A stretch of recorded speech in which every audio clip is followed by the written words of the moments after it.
welcome to WITC Awakening TV, our online forum discussion premiere. I am Dr. Shalomim HaLahawi, spiritual leader of the Mizrahi Ethiopian Jewish International Rabbinical Council and Edenic Light Integrated Family Life Care. I want to introduce today our guest for our premiere. We have Lashawn Ranay. Lashawn Ranay, would you like to give a brief introduction about yourself? Hi, yes.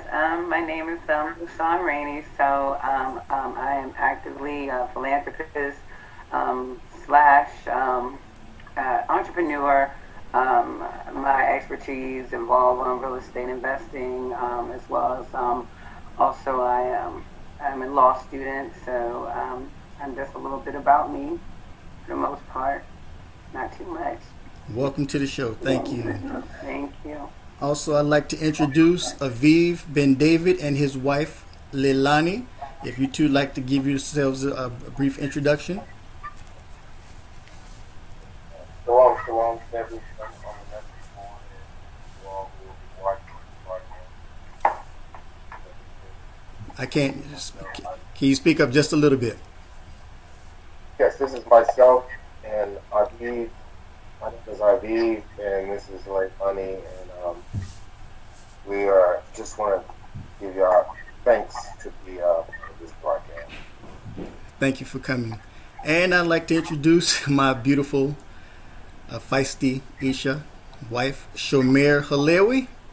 And would you like to go ahead and give an introduction, Shomer?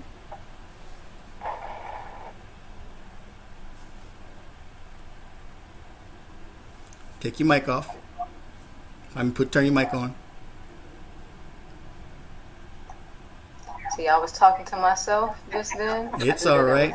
It's first premiere. We're working on it. Anyway, shalom, everyone.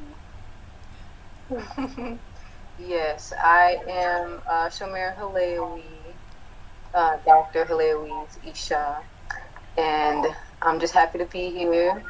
A little nervous because I don't know how people are going to feel about seeing this or hearing what we have to say, but I think it's better to say what's on your mind and articulate that in a positive manner, even if it's, negative news or it's a critique, as opposed to just being silent and letting the people that are not on the side of good speak out and control how we as a people work together or against each other. Absolutely. So thanks. Absolutely. Thank you, dear. All right. So, as you all see, there's a lot going on in today's events.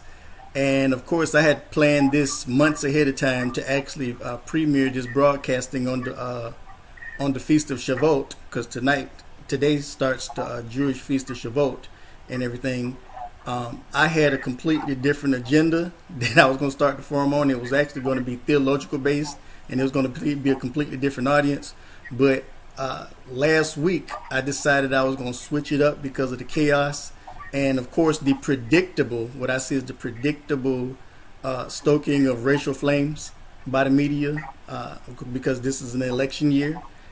If anybody's paid attention, every election year, something always goes wrong that gets black people in a frenzy and gets white people in a frenzy and causes the clash and the fighting and the hatred and everything. And we've seen the riots and everything before. And so, I said, let's go ahead and let's address some of the things that's going on that's affecting everyone right now. Especially, we got the COVID-19 disaster, if you want to call it. It's not a tragedy. This is a ultimate disaster. We're going to talk about COVID-19, and we're going to talk about the issues facing a lot of the black community and everything, and the race relations and all of that and everything. With the COVID-19, Renee, I'm going to start with you. How do you feel the government overall, the World Health Organization, the United Nations, the U.S. government, CDC, how do you think they've handled this situation that has affected a lot of lives? Do you think it's been a positive, they've done the best they could, or it's just been irresponsible altogether? Start with you. I feel that they're just being irresponsible altogether, because for most of us, this thing actually was, you know, came out during the latter part of last year, during the time that I was in Africa. Right. I was hearing these reports of people becoming ill and sick in other parts of the world, like towards the end of September. So I feel that, our government has grossly mishandled the situation, and, become have been very irresponsible, because, I feel that the matter could have been handled a lot better had we addressed it and had been ready and prepared. And that's just not what, has taken place. Okay, absolutely. Would you like to chime in on that, Leilani or Aviv? I agree. I think it's the road to open it. Yeah. Okay, how about now? Mm-hmm. Go ahead. I'm good. Yeah. I think the rush to open everything back up, the most responsible is, everyone sit at the bars and dine in. The only thing, but it's not the same. So I think that's where I agree. Okay. Anything you want to say, Aviv? Well, I would like to. It's the simple fact that we've never experienced anything like this before in our lifetime. So, who's to say necessarily what's right or wrong? What that measure should have been or should not have been taken? I would say yes. Like I agree with the scriptures. Like there were warnings that this was on the way. But if I'm not mistaken, there were also a discussion or a statement made by the president about not, actually about closing the borders. I want to say late January, maybe perhaps early February. But that was met with an utmost disapproval. At this point in time, it's like I'm still trying to diagnose all of this information. I was speaking with my father early a couple of weeks ago about this situation, and we were discussing how we've never seen this before in the technological age of what we're going through. Who insist, and agree with the sister over there as well as Maisha, that there are certain measures in a rush to open up the country, whether it's economical base. Of course, we know the media likes to stoke the fires of fear and create drug budgets, and we wonder. We never take the time to think for ourselves, like what's going on in the midst of the fact that we've never experienced this before. Right.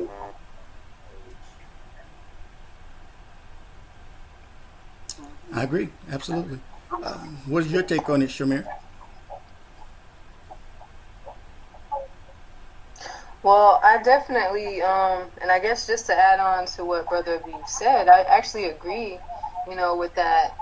I can't say that there's a person here in this day and age that has experienced something like that and has the expertise and knows all of the answers.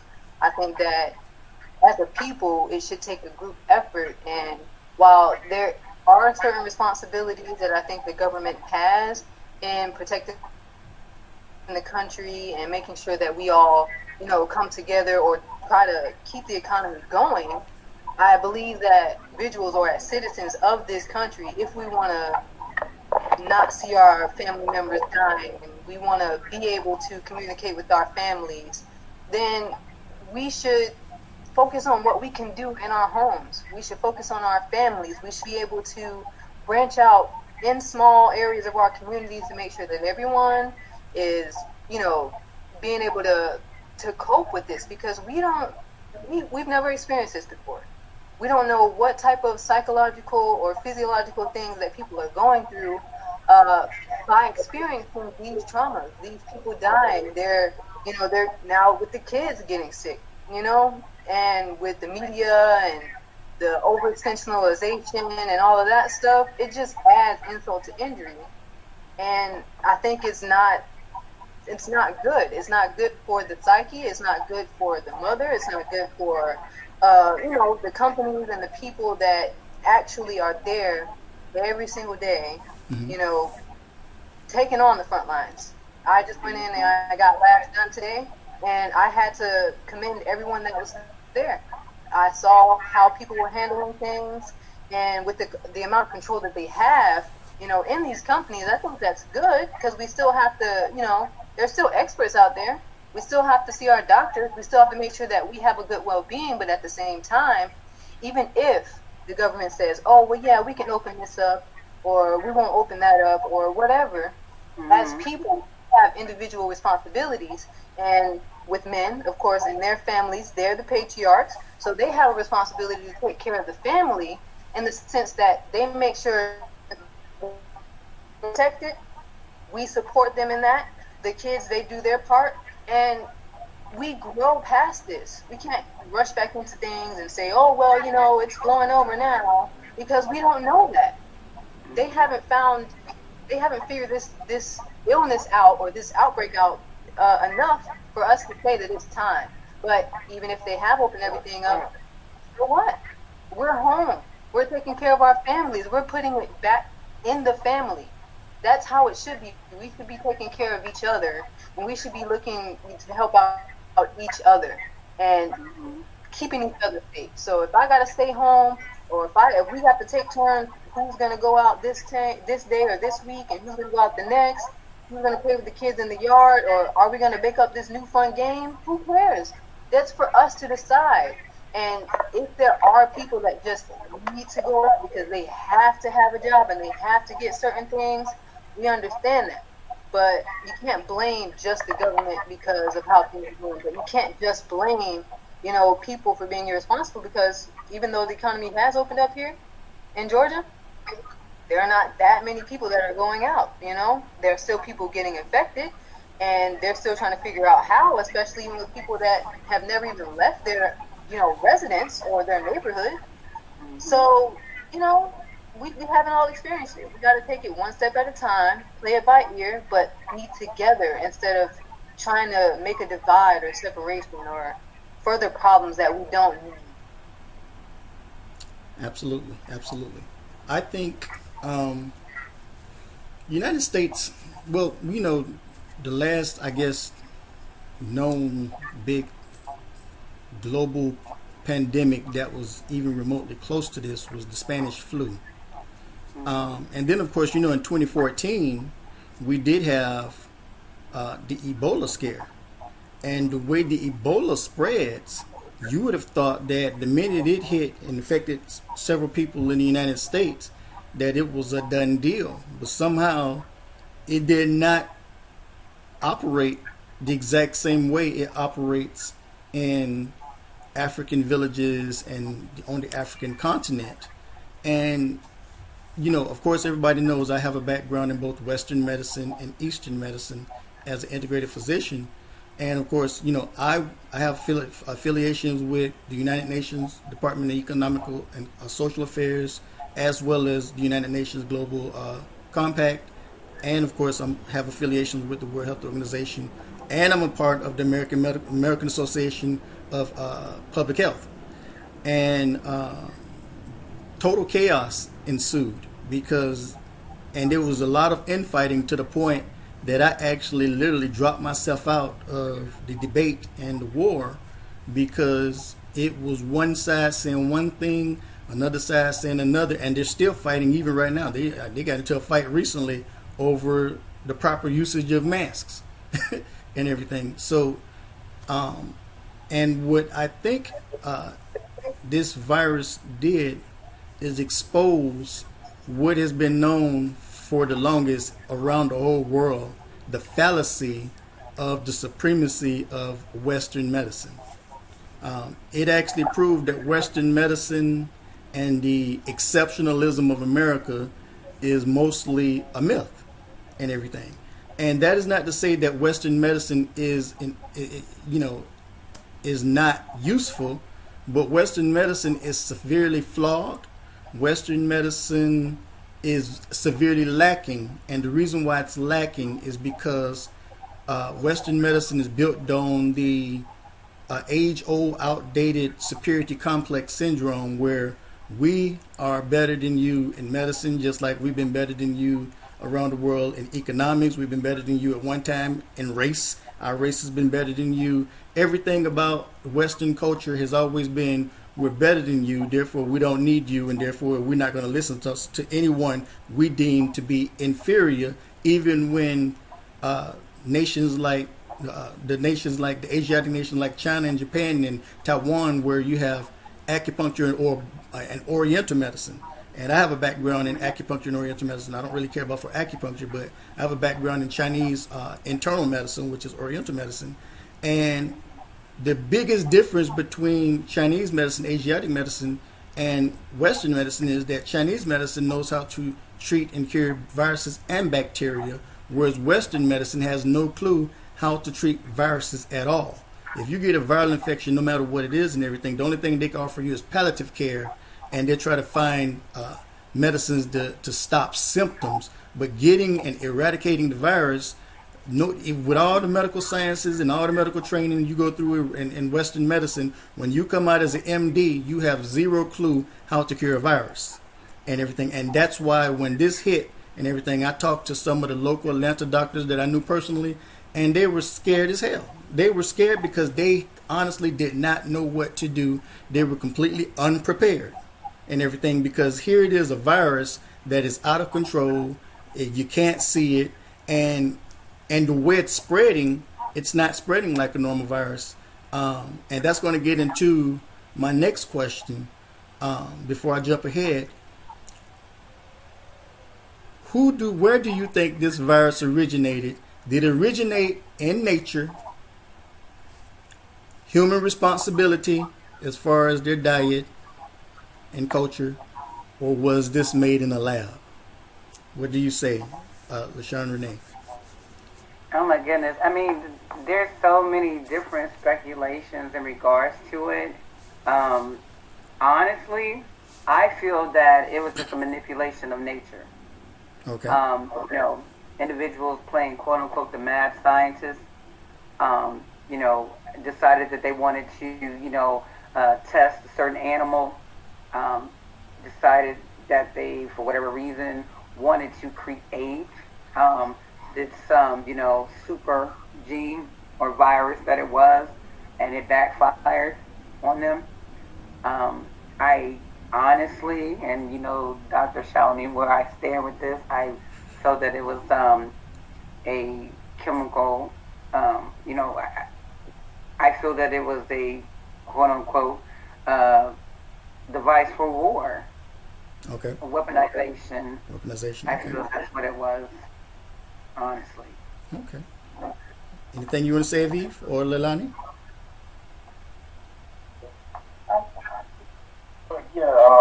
Just to drop the piggyback, what's the formula? But for like, excuse me, great, Sister Ronnie, just to back off of what you were saying, and not to sound so conspiracy like, but we do have a history of biological warfare being implemented on certain populations at certain times. We know that Tuskegee experiments have been going on. We've heard about it, and we've known that these experiments took place for like years. Ironically, after the so-called death of the president at the time, Booker T. Washington. So that's just one example.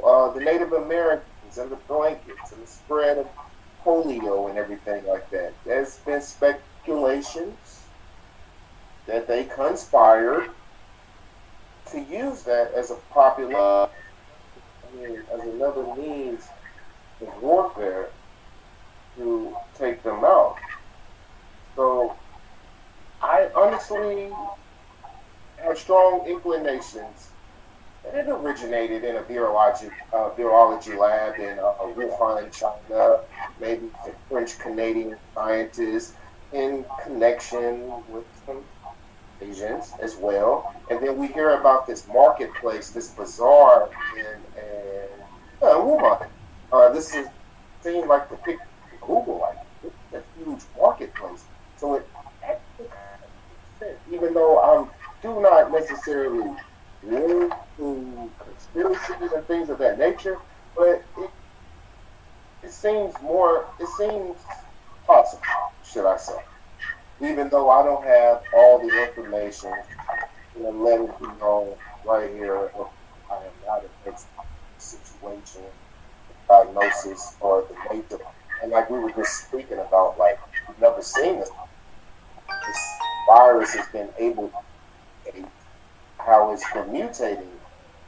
But it makes sense that it was created in a lab, and you go to the one place where they're gathering together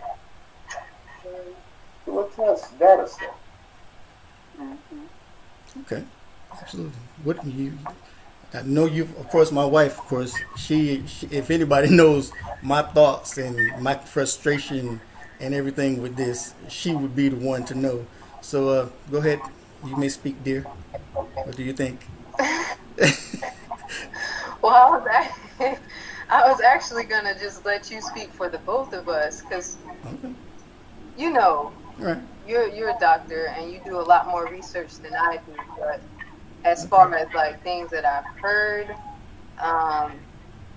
sources that I've seen, I can't really say it's just one side, honestly, because even if it were, an experiment of some nature did also have something to do with this, because we were put here to procreate, and just that, like, we were supposed to maintain dominion and keep this earth in the order that it's supposed to be in. And if you step outside of that, then nature is going to come in, and whatever you think that you did and you think that you've accomplished, it's going to let you know that is exactly the opposite. Right. And it's going to save itself before anyone else can be saved. And that's the way that it should be. So it could have been, developed in a lab, or it could have been, because of certain contact with certain animals that had a certain virus that mutated because it came into contact with human genes and, had to survive pretty much. But Mother Nature, she had a lot to do with this too. Yeah. And that's really all I have to say about that. Okay. I agree. Well, we all know one of the things that a lot of people miss out on is the fact that COVID-19 is also known as SARS. SARS has been around for over 20-something years. This is nothing more than a mutated form of SARS and everything. And when you actually dealing with viruses, like, for example, with STDs, and the fact that, we don't even have any conventional medicines to properly treat gonorrhea and chlamydia and syphilis and everything anymore. If you get infected with these diseases and everything, it could take up to a year or never for you to actually get cured and everything. The 11-day antibiotic treatment is no longer in existence simply because the bacteria learned how to resist conventional medicine, and it mutated. And once it mutates, that conventional medicine and antibiotics that is being used it becomes ineffective. And so what we've seen as well with the SARS virus is that this virus is mutated. It's also known that AIDS has mutated as well. There's more than one type of AIDS now. There's several types of AIDS because it actually mutates and it responds and becomes resistant to any type of conventional medicine that is created to try to stop it. And the key thing is it responds and tries to resist conventional medicine. You've never heard of a case of Asiatic medicine or natural medicine where a virus or bacteria has ever become resistant to it. It only becomes resistant to chemical creations, which are synthetic creations by man. And so SARS has been affecting primarily the Middle East and certain parts of Asia for a very long time. One of the things that I was afraid of, and you know, being that I actually support the building of the wall along the southern border, not because I don't like immigrants, because everybody knows, if anybody knows my background now, me and my Isha are both foreigners. Our family immigrated from the Middle East here to the United States, so we're immigrants as well. So my whole thing is not a take on immigration, it's on illegal immigration. Anything that, of course, has the word illegal that precedes it, I'm not going to support and everything. But one of my things that I was concerned about was the fact that, of course, especially from the mass migrations from the Middle East particularly, was that we were going to get hit with a SARS pandemic, because it's very known and very common in the Middle East, and people could easily come over and immigrate over to the United States, especially illegally, and bring that virus and cause an outbreak and everything. And lo and behold, my number one fear about illegal immigration from the Middle East was a SARS outbreak and everything. And this has come to pass and everything, but I'm not blaming it on them. And the reason why I don't blame it on them is because, number one, there's more than one type of COVID-19. This is another thing that the media doesn't focus on. The outbreak that was occurring in Wuhan was not the first outbreak of COVID-19. The first outbreak was actually recorded in France. Then it occurred in Wuhan, but then we had an outbreak that occurred in California, right near a lab that came out prematurely, lied, and said that they had found a cure for COVID-19 within 3 hours. Remember that? And then all of a sudden, you don't hear about it anywhere anymore. And then next thing you know, there's an outbreak in California, in the area, in the vicinity of this particular lab and everything. So this lab acknowledged that they had the COVID-19 in its possession, because it lied, tried to say that they had a cure. Then all of a sudden, there's an outbreak. Okay, but then they find out that the strain that broke out in California had absolutely nothing to do with Wuhan. So how did we get an outbreak? How did we get an outbreak here in America that's not connected to Wuhan? And then all of a sudden, then the next outbreak was in Florida, and the person who actually got infected came in contact with nobody from California or nobody international. So there's a lot of questions on whether this was lab created, whether this was a biological weapon and everything, because it is a fact, and this is a known fact, and I know because of who I work with and my affiliations, that Canada and China, the Wuhan lab in China, had been working together and had been transferring biological agents or viral agents back and forth, and that there was a biological agent that was transported from Canada to Wuhan by some professors, some Asian professors that were paid, and they were paid to actually bypass all security measures to get that virus into the Wuhan lab without going through any security measures. And it was discovered, and this couple, they were actually an Asian couple, they actually got fired right before the outbreak occurred. That is a fact and everything. Whether that was the actual COVID-19 virus that was a part of the factor, that still remained to be clear. Another thing I wanted to point out is that it has been known all the way back to when the beginning of SARS began. Every major media source and government around the world that's not European, but even some Europeans, but the majority of non-European nations had leaderships in government had whistleblowed, including Russia, that SARS was in fact a biological weapon that was created by the West. So its origins leans toward the fact that it was a biological weapon in the beginning 20 years ago. Now, whether that is actually what happened now to be released, it's so many questions, because we got more than one strain. And when you go back and look at history, the Spanish flu, and you look at several different pandemics, the Black Plague that wiped out millions of lives in Europe. Believe it or not, those viruses originated and the outbreak started in China. But at the time, if you look at it, China was under full colonial rule of who? Europe and everything. So yeah, there's been multiple outbreaks that's been affecting Europe, affecting the world that come from China. But when you look at who were also the other actors in China, it still connects it to something of European origin going on. So it's a big mess and everything, but it's impossible to.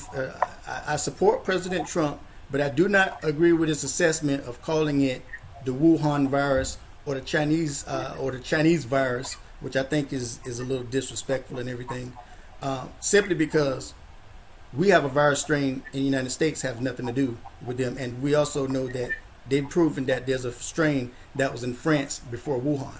You want to say something, Lashawn? Yes. So I was going to ask a question regarding the first virus. Sure. In regards to the SARS. Was that? So you said there was two. So was SARS the first one? Was that the one that appeared in 2002? And then was it the MERS-CoV that showed in 2012? Were those the two that the United States seen first? SARS, MERS, all of those. Those are the same viruses, within the same virus family and everything that emerged. Okay. And each of the outbreaks was attributed to being biological weapons by Russia, even China and other nations. Whistleblowers gave the advice, including the World Health Organization, believed that it was a biological weapon made in the lab. Yes. Oh, okay. Yeah. So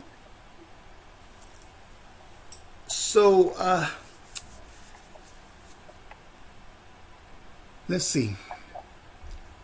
We've actually covered a lot in regards to COVID. The lockdown and the reopening. Of course, we've already touched on it a little. Whether it was right to reopen. Is the president and the governors completely shutting down the economy and making people stay at home? Is this a form of tyranny, or is this a responsible act? Go ahead, Lashawn. I think it's a form of tyranny. Why? I mean, it's just, just looking at the history in regards to how this country has dealt with other, similar situations regarding that. I do actually feel that is a way for this country to try to take a stand against other countries, and I do have extended viewpoints in regards to how it has morphed into where we're at right now.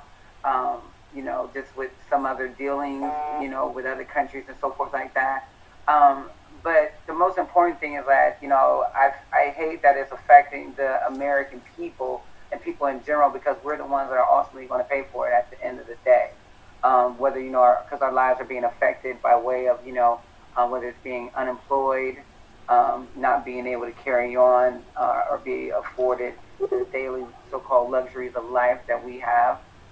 And should be entitled to as human beings because of such. And like I said, I really feel that it's just, a power pool. So, you have one side, just like you made the, when you had stated in regards to, westernized medicine, basically the West stating, hey, we don't need you, you guys go over there, we're better than you. So I kind of feel that this is what we're dealing with right now in regards to the same thing. That hey, you didn't come and do what I wanted you to do today. So as punishment, I'm going to do this to you guys today. And I feel that's what's happening right now with this country and its leaders. There is a form of tyranny. Okay. Aviv, Leilani.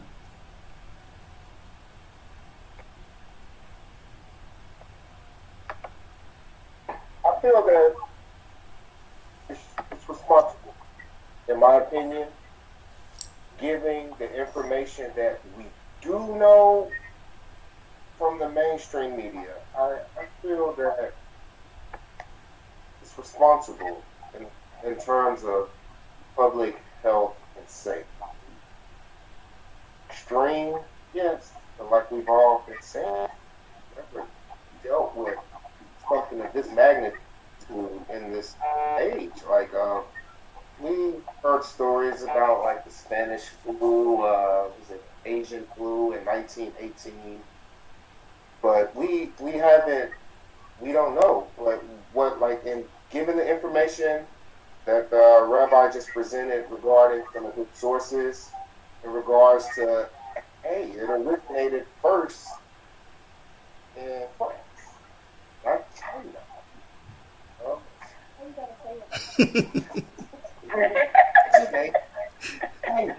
It's important, you know. And then the case that started in California was not the same strand that originated overseas in the East. The one that was detected in Florida. So the virus is multiplying, and we don't really necessarily know what it's going to do because we haven't experienced it before for one, and number two, more importantly than that, is that it's constantly there's the possibility of that it's breeding, it's cross multiplying, doing things of that nature. That's okay. Let me go over that. I actually think it's a little bit of both. I like to speak for example. So I think the shutdown is good for certain people, like me, you know, with babies and stuff like that. I don't really have to worry about anything like that. But just for an example, my hometown, which is Little Rock, Arkansas, it ain't nothing but a mini Atlanta, I promise you. They, you know, just for being out, they wasn't asking any questions. Why you out? They were like, if you out at 9 o'clock, they gave grown people 9 o'clock and $1,000 fine. I think that's a little over the top. I think that's just maybe trying to just run into the state or whatever, just them abusing their power that they do have with what's going on. So if I say it's a little both, I do understand, like the shutdown. Like, I don't think that we should be able to just go drink at the bar, X that everybody is a part of. Like this past weekend, it was people everywhere for no apparent reason, just everywhere. Mm-hmm. And it was, yeah, I mean, there was people. They are Yeah. participating. Well, you know how I feel about Caucasian. But anyway, so white, black people,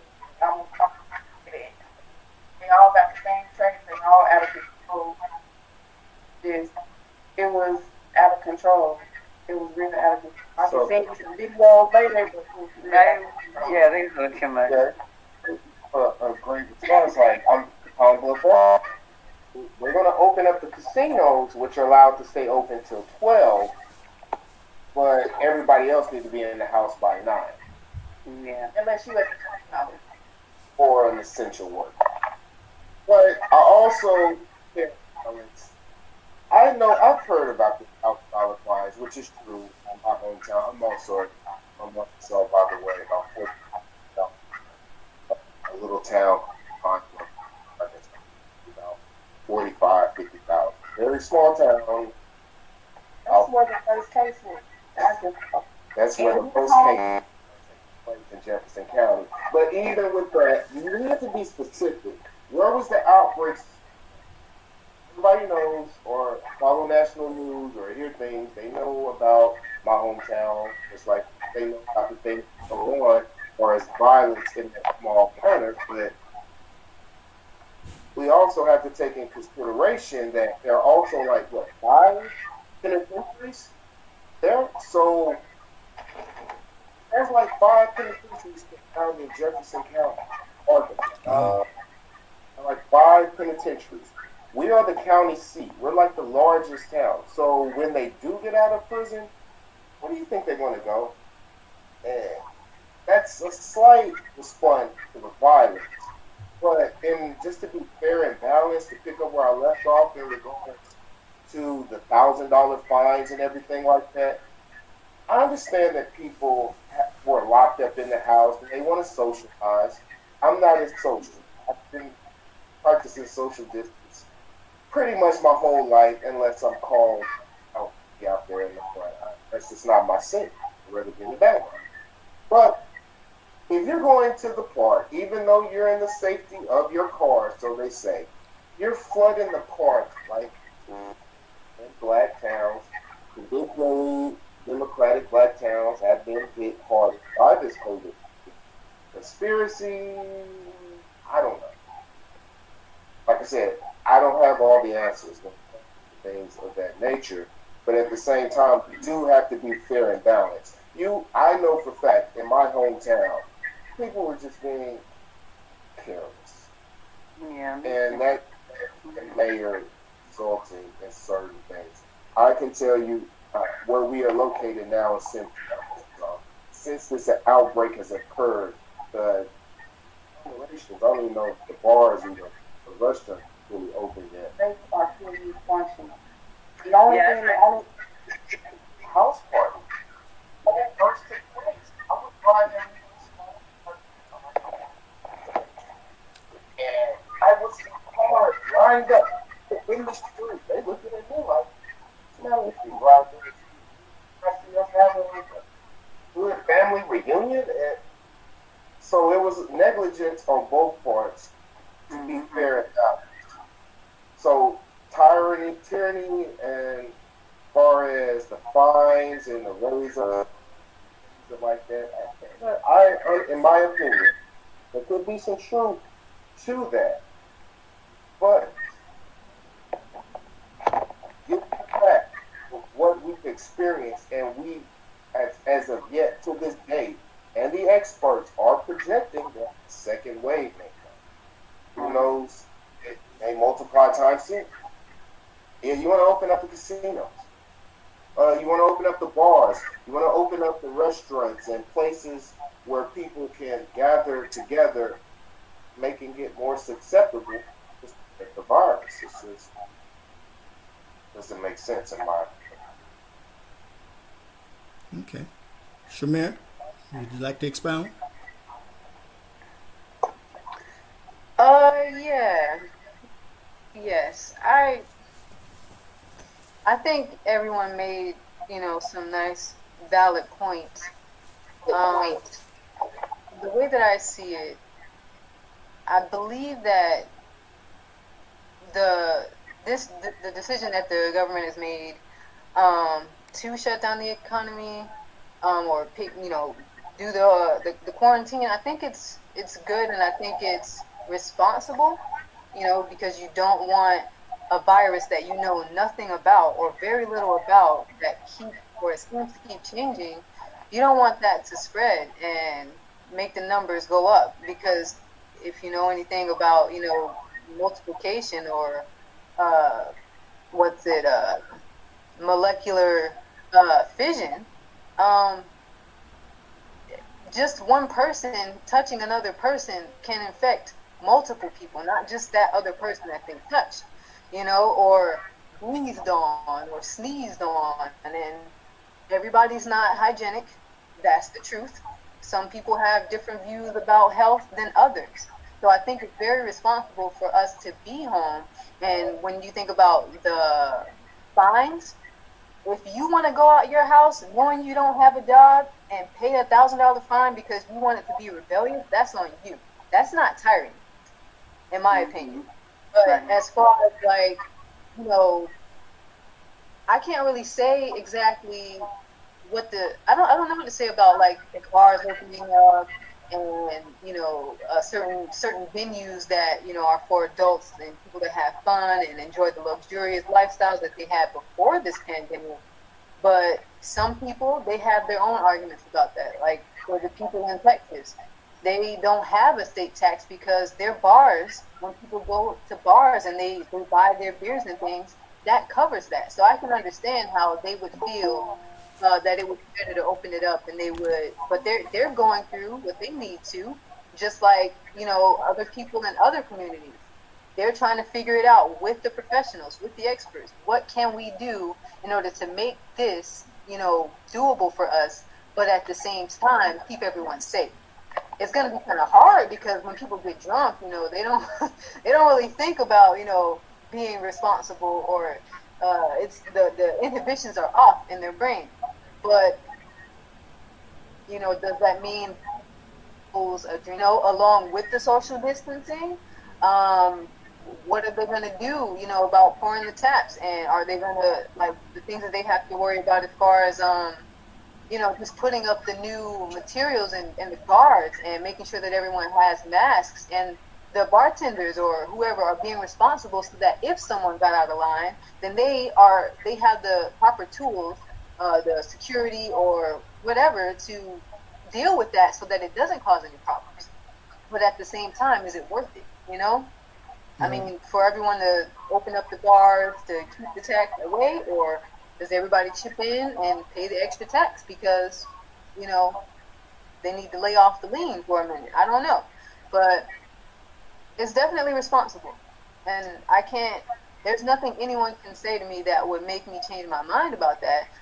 Granted, there are some people, certain entities, you've seen it, in the police force, you've seen it in the military, you've seen it in the government, you've seen it in your own home, that's even if they're in a position of authority, people in nature, invented sin, we by nature have a responsibility to follow certain rules, and sometimes we don't do that, and sometimes people, they get hurt as a result of that. And while we can't control everyone and what they do, to make a mandate for everyone to say, hey, stay home with your families, deal with your psychological standpoint, deal with your this new life that you have, where you're not giving the responsibility of teaching your children to someone else, but you're taking it on yourself. Deal with that, worry about how you're gonna, portion your food and make your meals and become like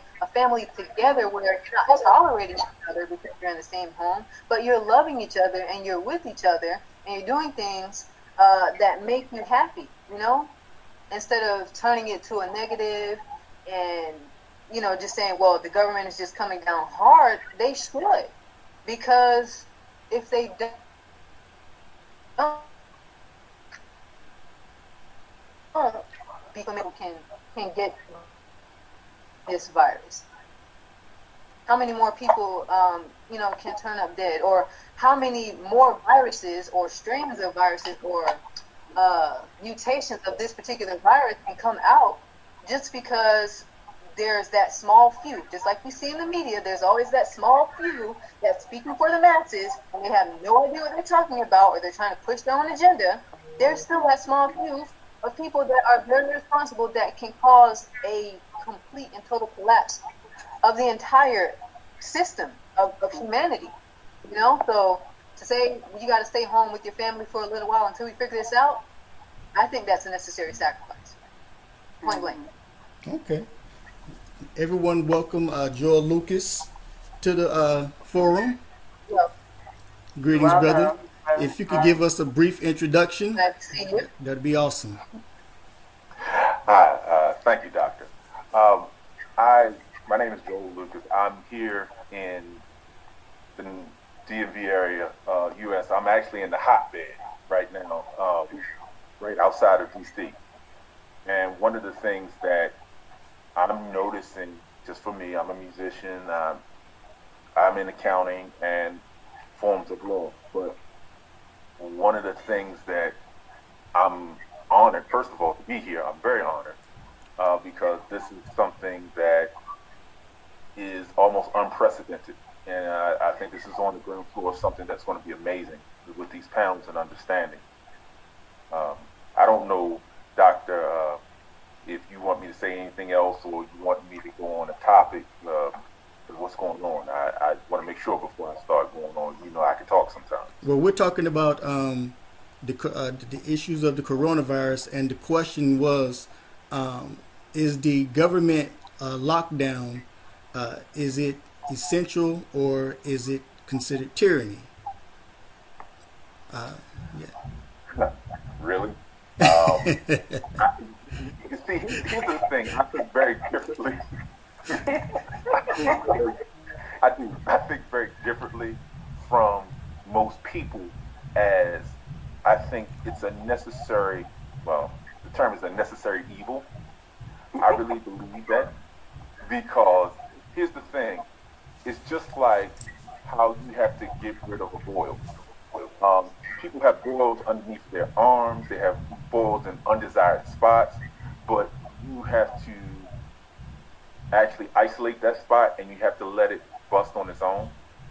And in order for that to happen, America right now has a lot of under the skin infections that we do not address. So now it's coming to a point where it's coming above surface. So you have a lot of people who have personal unresolved issues in their life that has really nothing to do with other people. They're just the other people are like kind of the adjutant that is bringing those issues to the surface. So now you have to deal with it because it doesn't look good. You can't put makeup on it. You can't do anything about it. You can't rub it off. It's there. So now you have a certain place where now they say you need to be quarantined, but this coronavirus is necessary. It's almost like how you have to have some sort of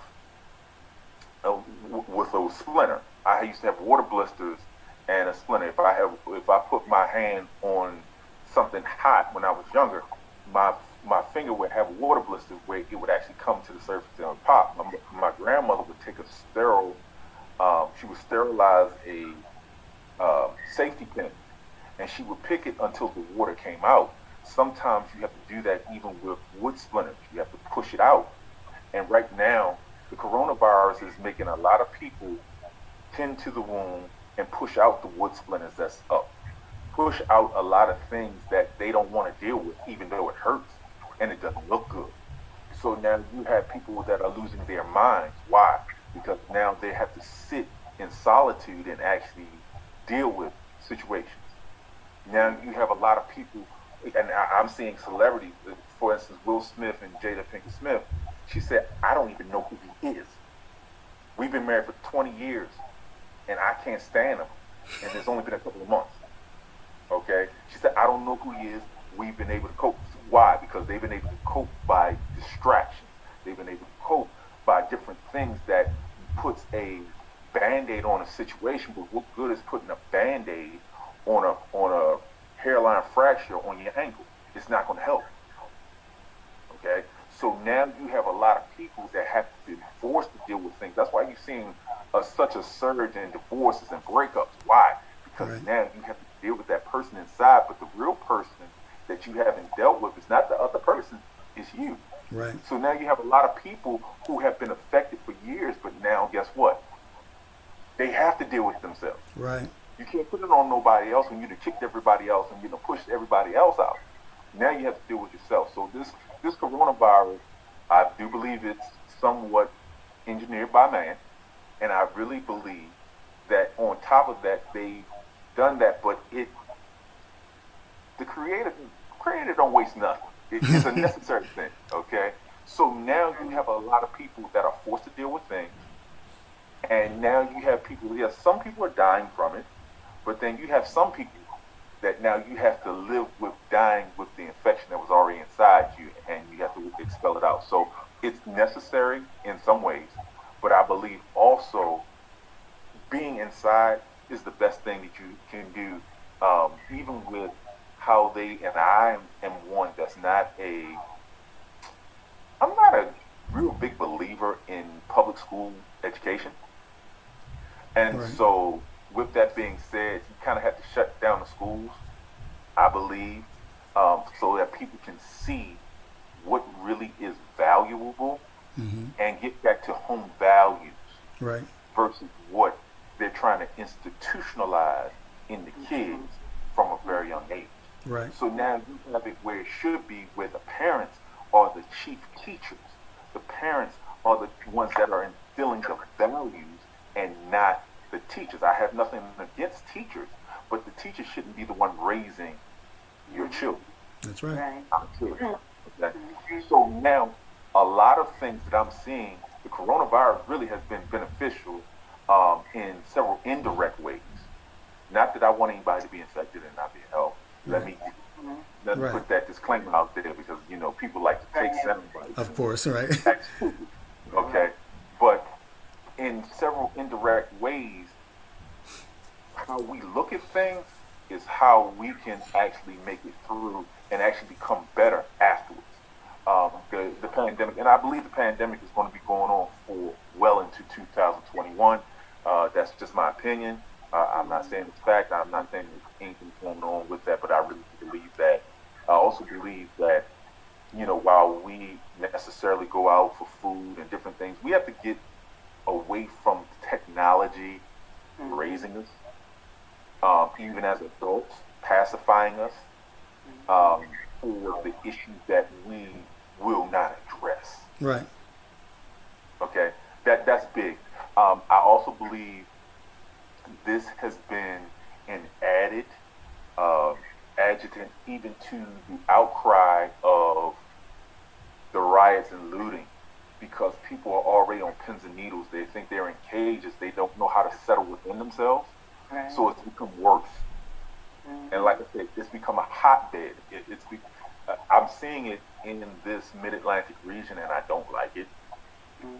So consequently, I stay in my house. I have a couple of friends, but guess what?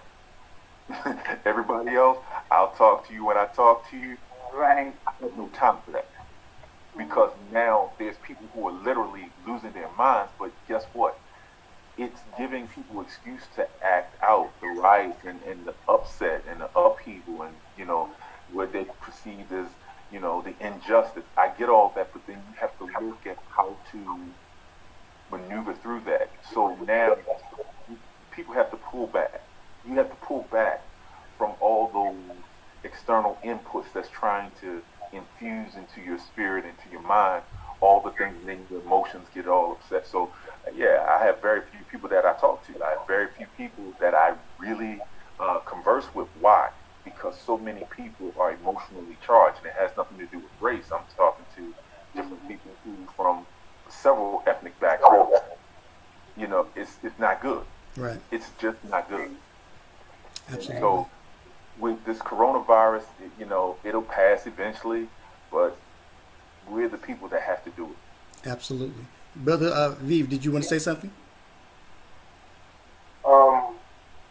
I was a question I wanted to ask Brother Joel. What do you feel like the media is playing into all of this? Mainstream media, that is. Whether it's alt-right, alt-left, is it all for clickbait, views? What's going on? Is it just reality TV, yellow journalism? What's really going on? What are your great opening statement? I appreciate that. Are you talking about the coronavirus, or are you talking about just in general? Just in general, as far as the coronavirus and the media, how it spread and how it, just in general, basically the coronavirus and how it uses the media as used, presumably, is it fear tactics, or is some of it rooted into some medical truth, or is it just all yellow reality TV journalism? I would say it's a mixture of all three, but if I had to pick one, I would say D, none of the above. There's always a hidden agenda. There's always something behind. Mainstream media is what I call the fourth branch of the United States government. And the way I deal with that, I don't deal with mainstream media too much because I always see holes in it. I always see something that there is a lot of misinformation. And consequently, I really don't look at Fox, CNN, and those because it's been proven. And when you do your own due diligence and your own research, you'll find out that there's a lot of things that they left Right. to engineer a certain emotion, a certain feeling, a certain frame, and they'll put a little bit of truth in it. It'll be a little bit, Right. but you have a lot of other now censored media that's not mainstream that will actually come to the fore and say, this is what we have. We have the evidence to prove it. We've gone through this. We've gotten the Freedom of Information Act papers and different other things. And some people have intel that mainstream media has concealed, court documents that will say to the contrary of what they've said. So I don't depend on them, but however, a lot of people do. And so because you have a lot, we could say it, the masses that will cling to every word that mainstream media will say, good, bad, or indifferent, and they will base their opinions, they will base their actions on it, and it's not good. It's not good. Even with this coronavirus, you have a lot of things that, and I have to be careful with my words here, you have a lot of things that even our federal government, different branches have contradicted each other through mainstream media. And I'm like, wait a minute, what's going on here? What are you really saying? Because it should always be consistent. The truth is always consistent, no matter what point of view you read. But a lot of people do not see that. So they'll say, well, Fox News is saying this, or CNN is saying that. But if they're bringing two sides to a story and there's little to no consistency, guess what? Something's wrong here. Right. I want to interject because I want to get to the second part, which is I'm sure going to be the good part. And a lot of what you said is true, Brother Joel. I actually agree with you and everything. Of course, me being Jewish and being also a rabbi, I'm always going to be pro follow the law and pro order and authority and everything. And I think what I believe about the United States American culture is that this is a culture where people are used to having an attitude where they don't like being told what to do. Oh my goodness. They just don't like to be told what to do, and we see it acted out in so many different scenarios, whether it's gun rights, whether it's resisting police arrest, just all across the board, and it's actually filtering down where now children don't even want their parents to tell them what to do. So that attitude is filtering down and is becoming actually a poisonous type of culture and everything, because ultimately the purpose of government is to provide to number one, to provide order and authority, and also to provide security. And if when you look at Torah law, for example, in dealing with the issues of public health, a lot of people don't realize that even in almost every medical manual, when you go to medical school and take up public health and medicine and infectious disease, they always reference the fact that the origins of modern day public health comes directly from the Torah, particularly the book of Leviticus. And one of the things that stands out in the Torah is that anytime that there's a pandemic, which they call a plague, you are supposed to be quarantined and everything. And those who are affected are supposed to be removed from society and everything. Yes, indeed. And outside the camp. And see, we've become used to coexisting with disease and everything. If say, for example, if this was during Torah times under the laws of Moses, that the HIV virus broke out, people with HIV would be removed from society. Believe it or not, there are many nations outside the United States where if you're infected with a contagious disease, whether it's HIV or anything else that's a threat to anyone else, you cannot live in society and you are tagged. I saw that when I lived in Belize. I saw it in Mexico. It's all throughout Africa. It's in all. This is Western nations, particularly Europe and the United States, are the only known nations that allow people with contagious disease to coexist amongst people who are healthy, which is the reason for the outbreak of HIV and spread around the world. Had they quarantined the first cases of HIV, we would never have went through this wave that killed millions of people around the world and everything. You're correct.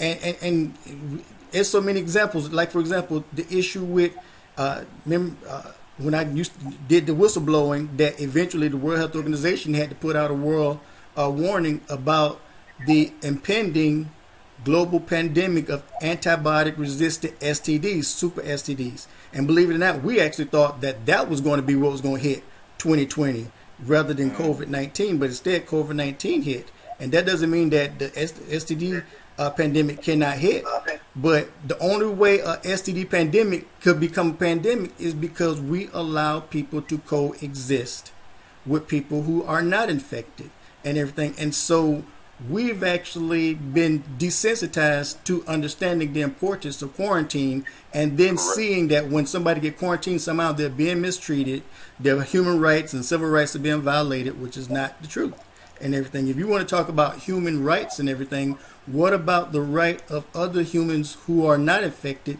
to be protected from being infected? Nobody ever thinks about that. They only think about what happens to the people who become victim, whether they become victim from irresponsibility or become victim because of somebody else's irresponsibility and everything. They only think about those who become infected, but they never think about the bigger picture of what happens if this gets out of control and everybody becomes infected and everything. And so quarantine is a necessary, and I wouldn't even say a necessary evil. It's actually necessary and a righteous thing to do for the greater good of civilization and mankind as a whole and everything. So, I actually believe, and I saw you, and I'll get back to you. I believe, actually, being a conservative, I'm a centrist, actually, but I am currently Republican leaning.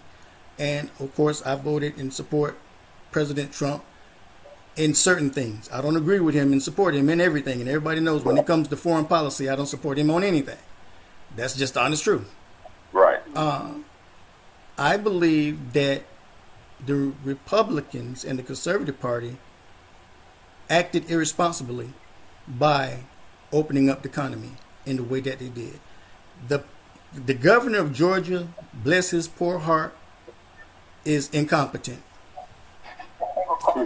He's incompetent, and he didn't know what he was doing from the time he took too long to close the economy to the time he prematurely opened the economy.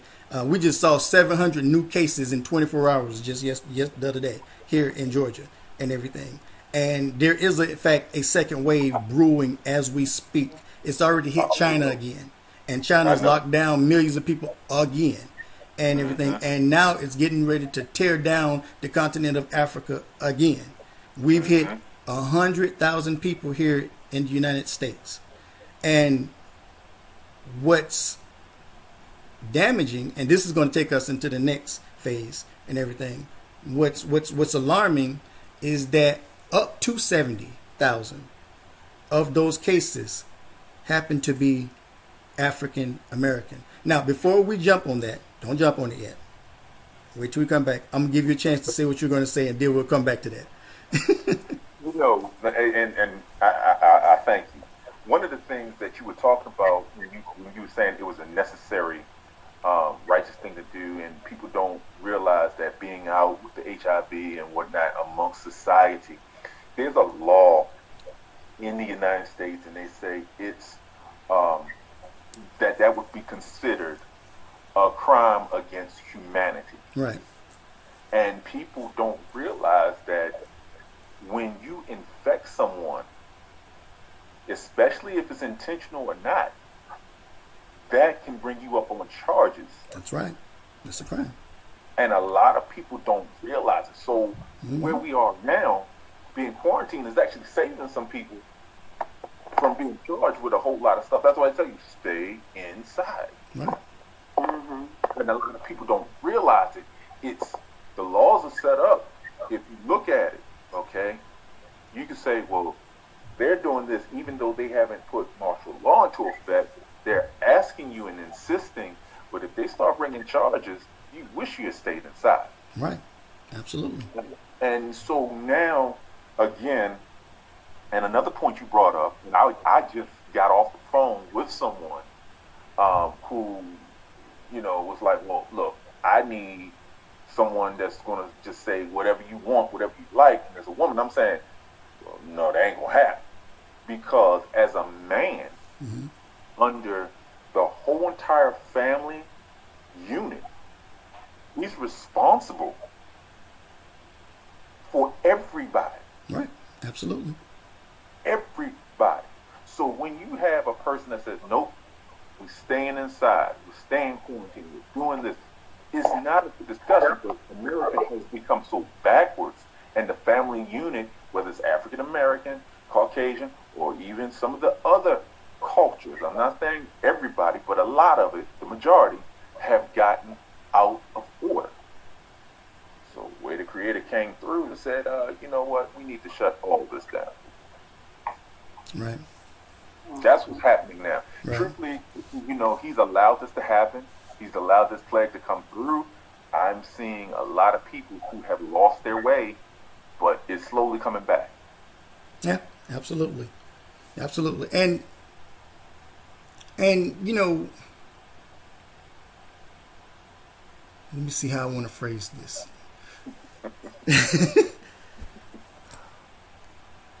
I've seen videos at the beginning of the lockdown when this thing was hitting peak, people having F the coronavirus parties on the streets. And we're talking about tons of people and everything, and people having house parties, and you know, and of course somebody alerted me, say, Cohen, you need to come see this, and you need to infiltrate, and you need to just observe. And of course I get invited into to come observe what they're saying in an adult oriented group. Right. And you're talking about people promoting swinger parties in the middle of COVID-19. No. Now, keep in mind, one of the things I put in my report about who's been responsible for the impending STD global pandemic, I placed it square on swingers based off of data, because everybody know I did intelligence data for the World Health Organization and United Nations for between 2008 and 2013.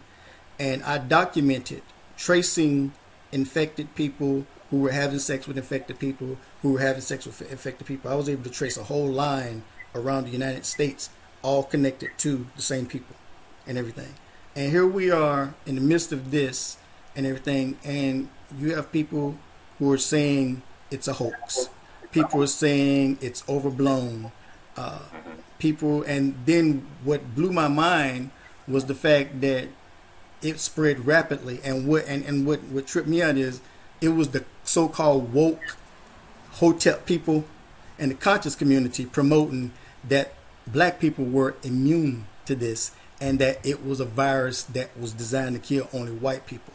And they saw, and of course, when you see places like Spain and France, where it is overwhelmingly European white people and everything, you would expect them to have mostly all white cases and everything.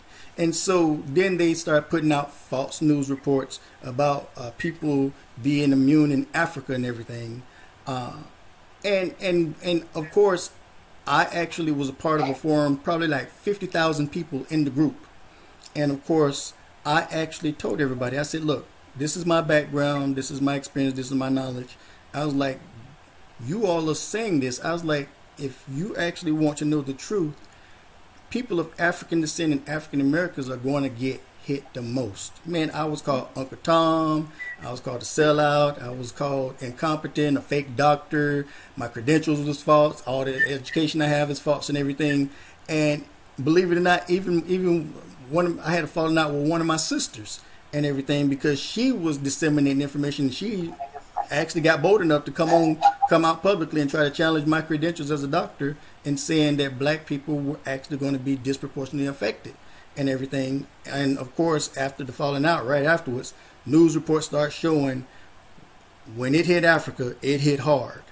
And then finally we start getting reports saying 30% of cases African Americans, then 40% in some areas African Americans, then it hit 50% are African Americans. Then some areas reported 70% of the cases are African Americans. So when you look at, just say, a fair view of balance in between all the different numbers and everything, if you have 100,000 people who have died, right, at least 50,000 of them, or I can even go and say 40,000 of them, are African Americans, which means we've lost about 40 to 50,000 African Americans in a span of 2 months.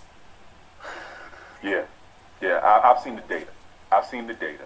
And one of the things that I saw, not only that, but I got firsthand a call 3 weeks ago, okay, straight from Atlanta.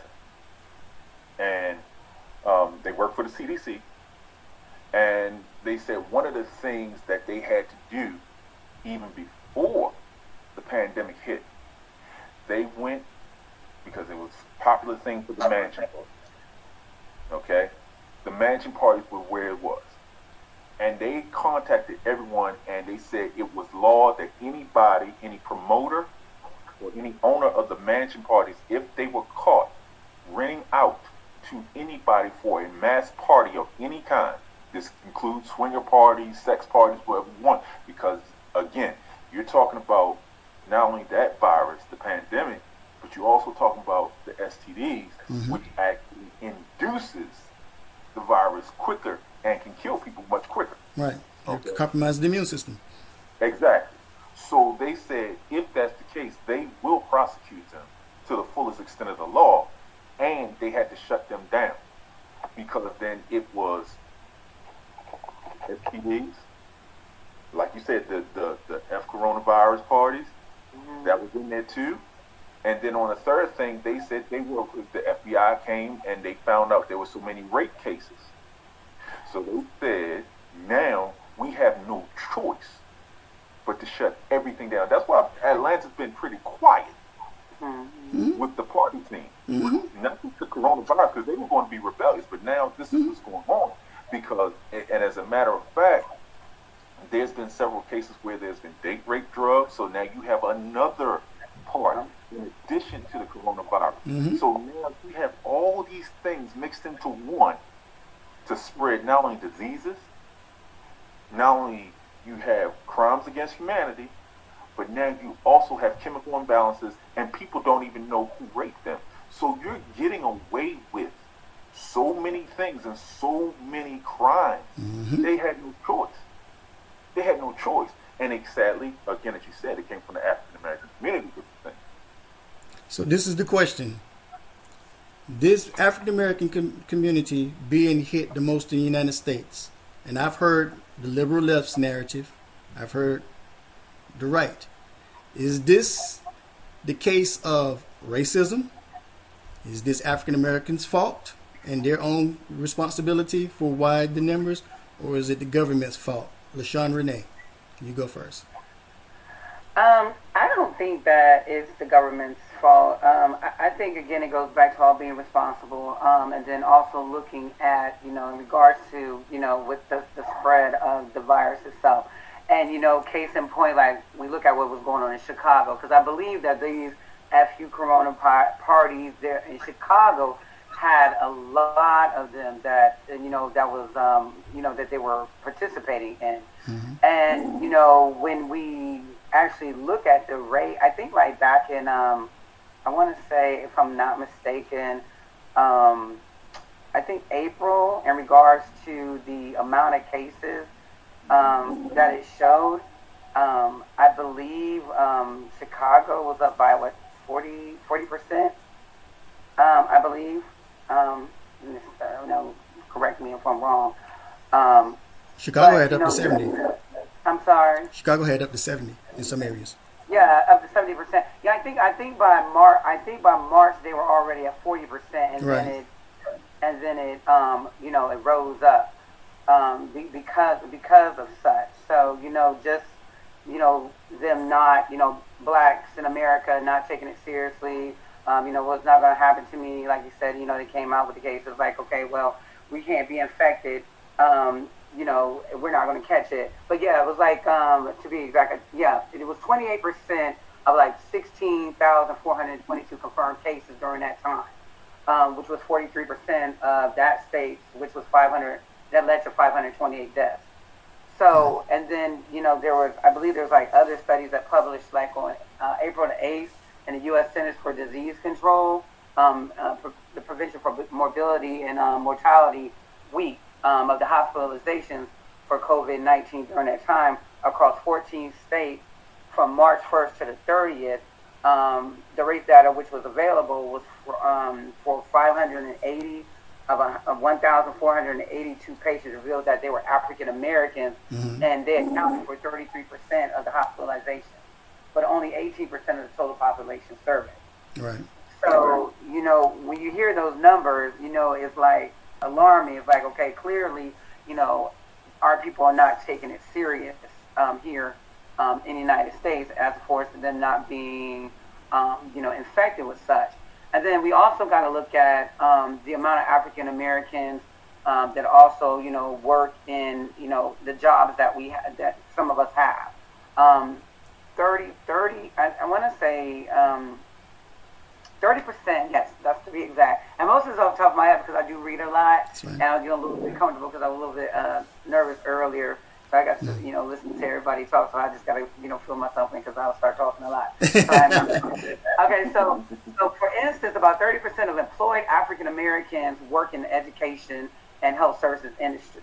Okay, and 10% in retail, according to the 2019 data for U.S. Bureau of Labor Statistics. So African Americans are less likely than employed people in the general work in professional and business services, like, for some of us, because I, am in a professional, quote unquote, business service. And to avoid, they're less likely not to be exposed in regards to these type of jobs that they have, and more amenable when it comes to telecommuting. So, this is like a touch and go disease. Of course, the spread is there. So, we're looking at, okay, because they're, working these type of jobs, then, it's kind of, all right, are we not able to avoid, being exposed, to it? And then, about 34% of African Americans use public transportation regularly. We look at the statistic compared to 14% of quote unquote Caucasian people. And, so it's kind of like, okay, kind of like a darn if they do, darn if we don't kind of situation, all depending on the area and where they're at. So you got, those are just being irresponsible versus those that kind of like don't have no choice because this is what they've, this is what they actually have to deal with in regards to being able to go out and have to make a living. So, they're limited by way of where they work and, the means of transportation and the means of, trying not to be, quote unquote, distance and trying to practice social distancing.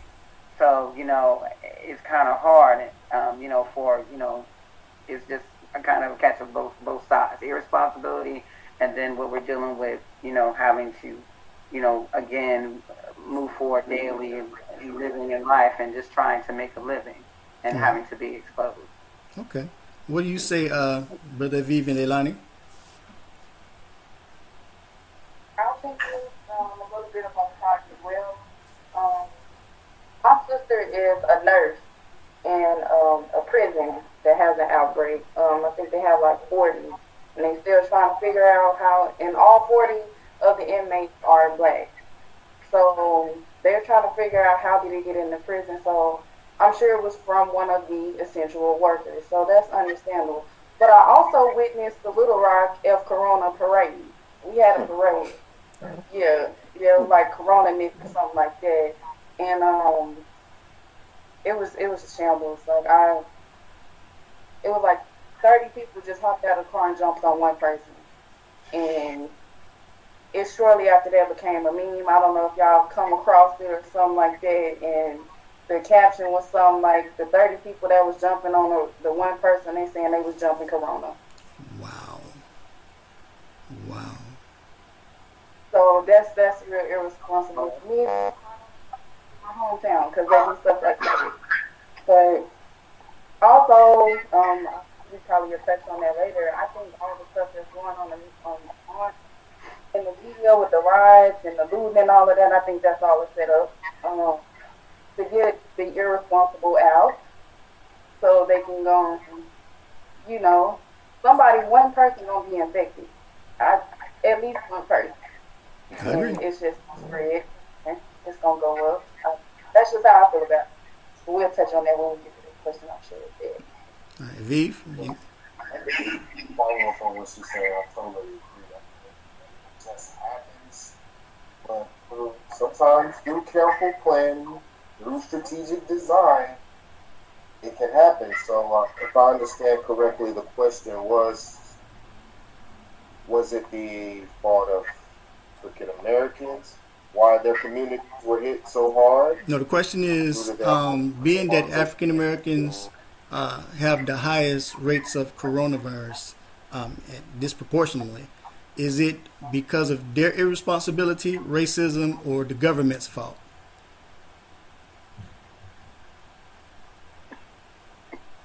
You know, when I was younger, I was just so pro-black, I'd say everything's the white man's fault.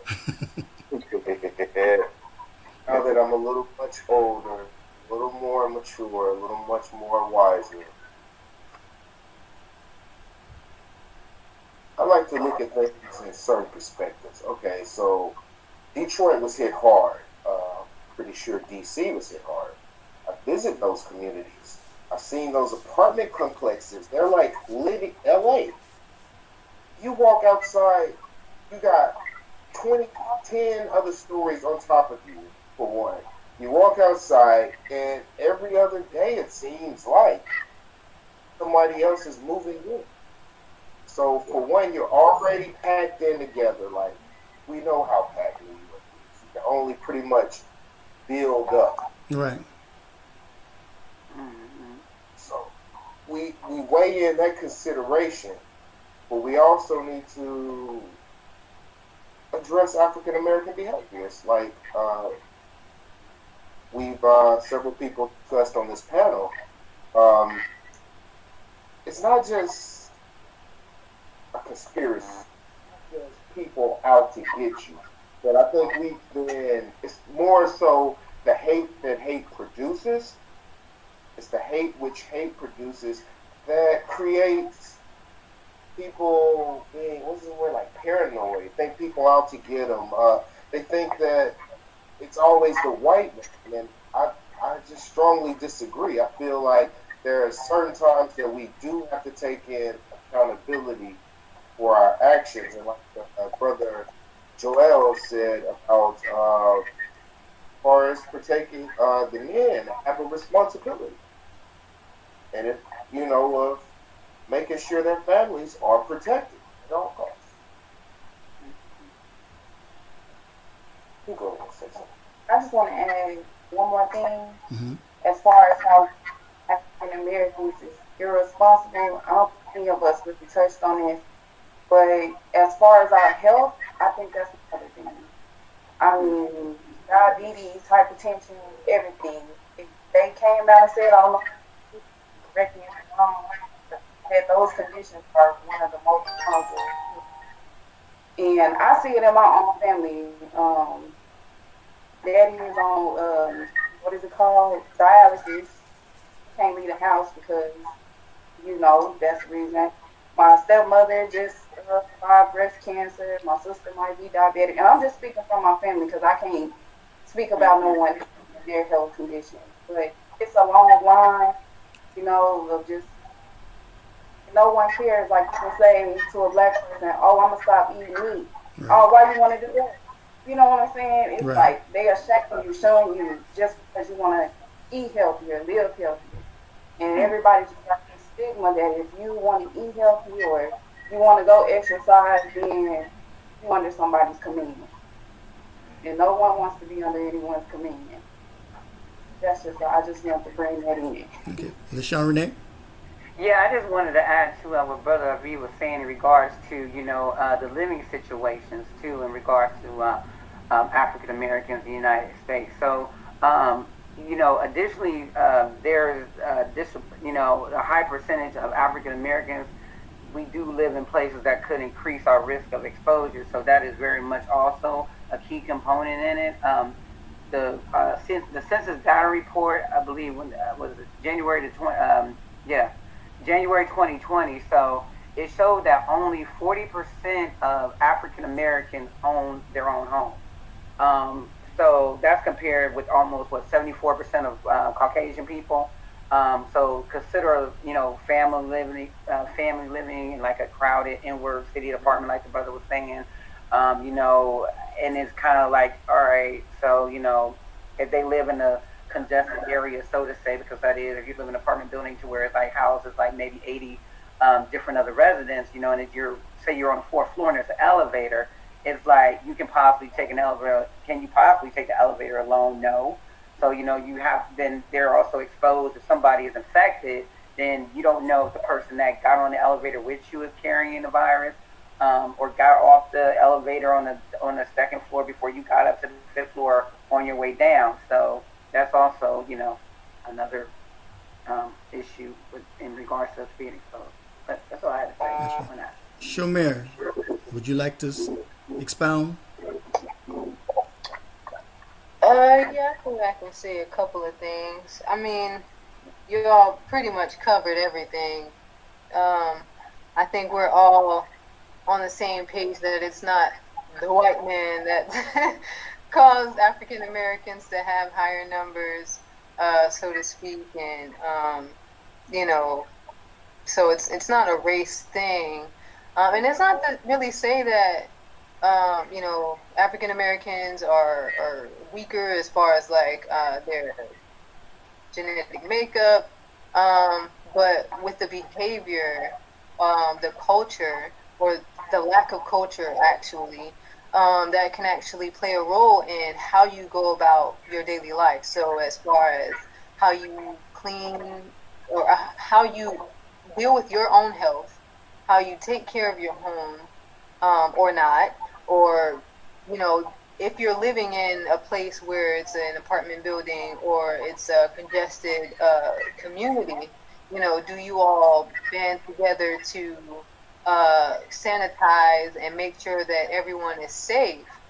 And honestly, just from experience and from what what was in the media, or just from the people themselves, with the parties and just the total disregard for actual scientific fact, it just adds insult to injury, and it shows the irresponsibility, and that of course makes it so that the virus, the people are more susceptible, but not just because they have bad health, but because compared to other types of people,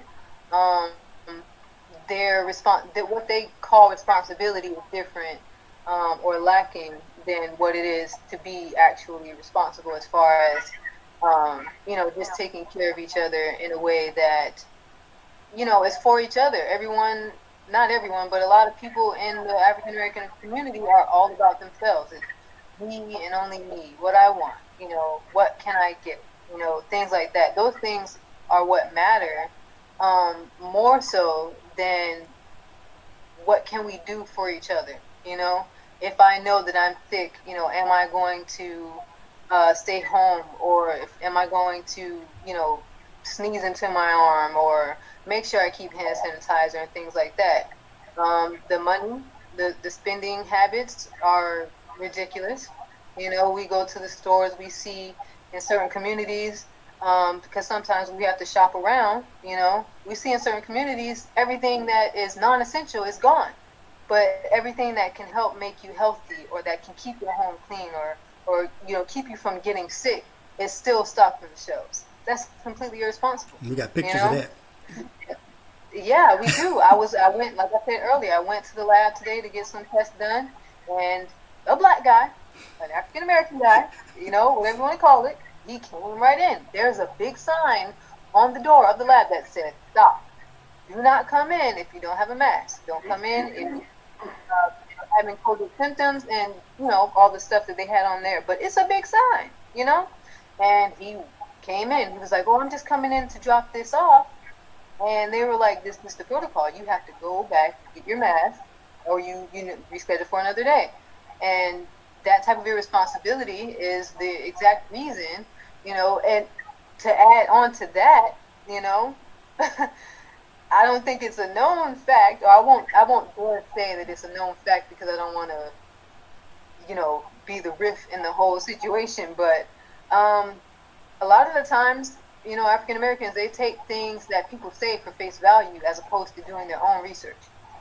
And you know, for someone to say or disseminate information or details or fabrications about what a virus can and cannot do to them or their people or their genetic makeup, and they're not a physician or they're not an expert in the medical industry, you know, that's not, you know, working for big pharma over there, but I'm not going to get on that.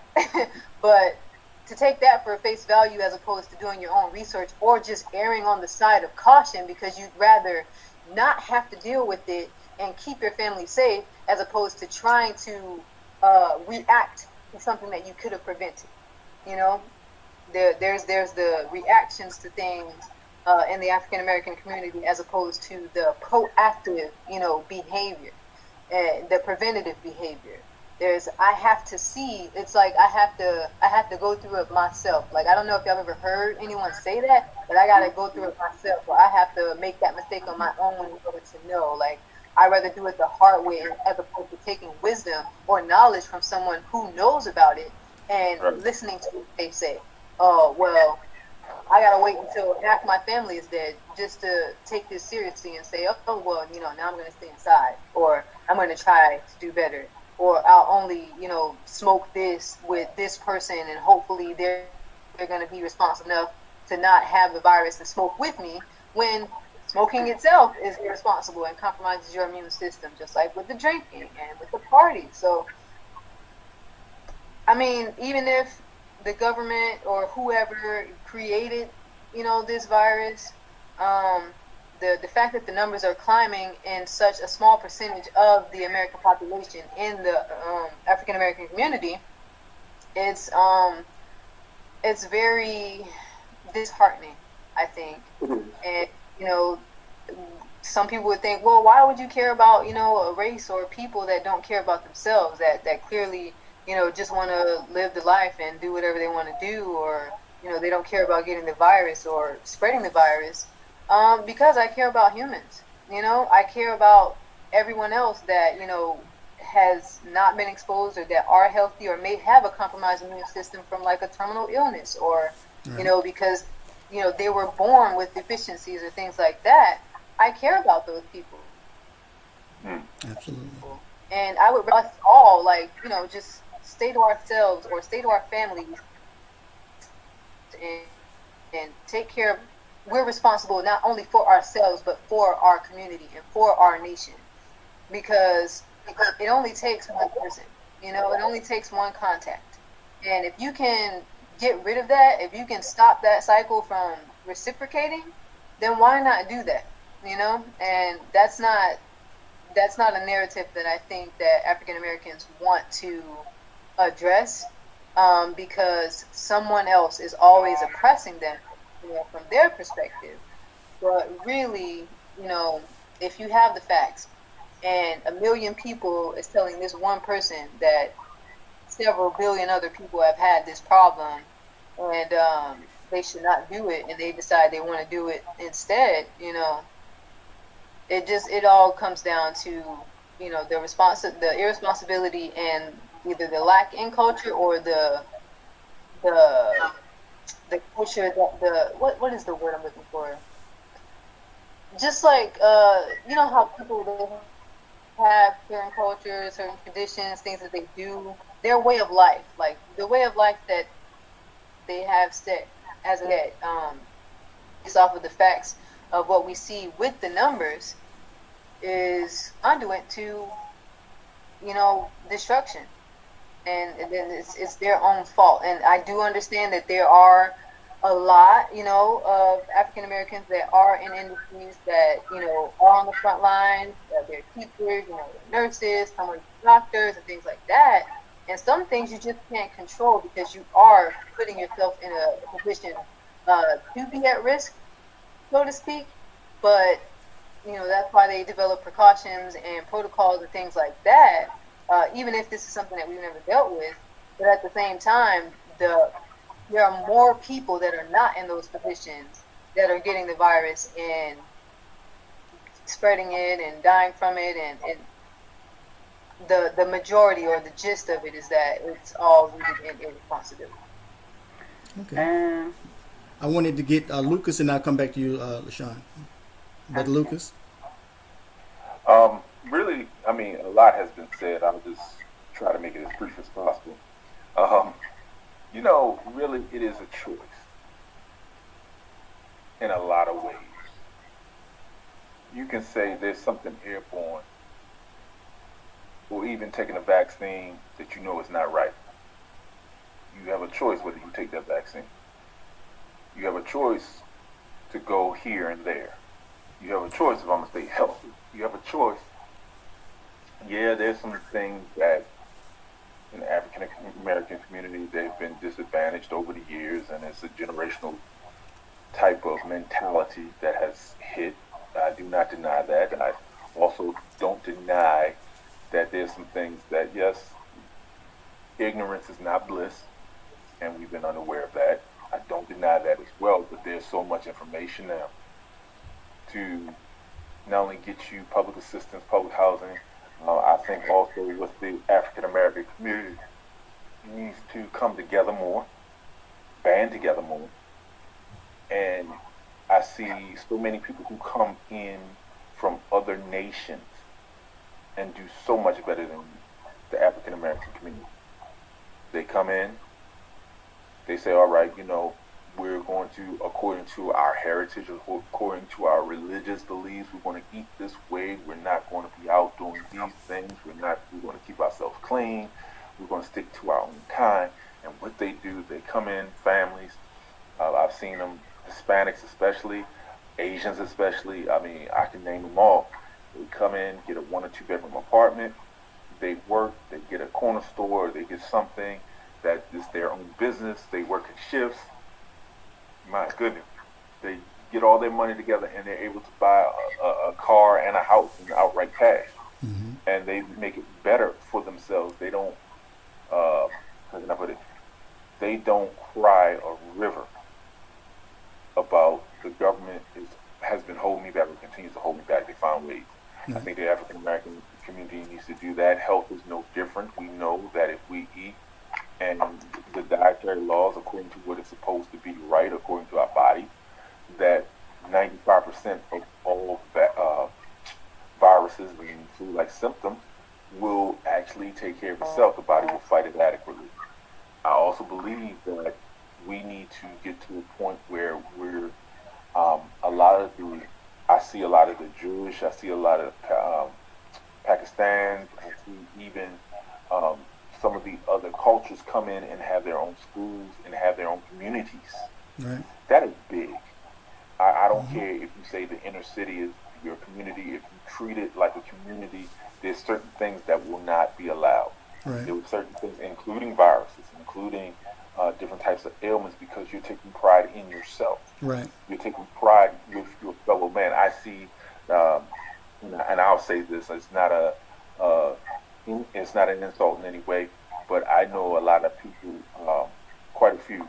I have quite a few Jewish friends, and they may have internal arguments, but if someone were to do something to them, they will make such a statement, both volatile in physical as well as monetarily, as well as religious, as well as political. They will hit you so many ways. Right. That's true. That you would wish you had never done that. Right. We have not, as being African American, we have not done that. And so a division has come into play, and now we have what we have here.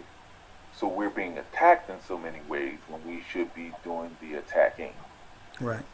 Which also has been attacked and infiltrated by viruses and STDs and other things like that.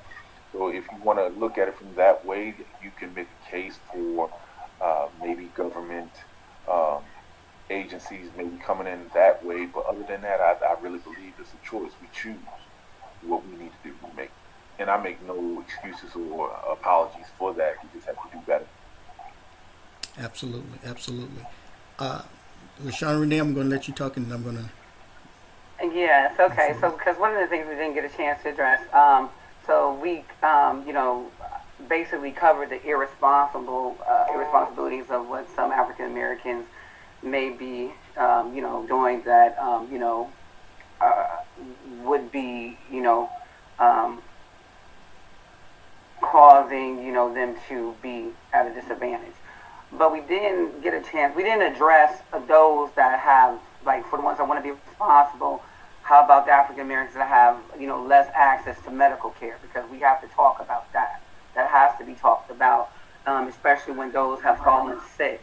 And for me, in regards to me being a philanthropist, in regards to the type of work that I do, because I do a lot of volunteer work for, those that, quote unquote, may be underprivileged and, basically in a place to where they may not be able to afford particular care for lack of having income or just for lack of having.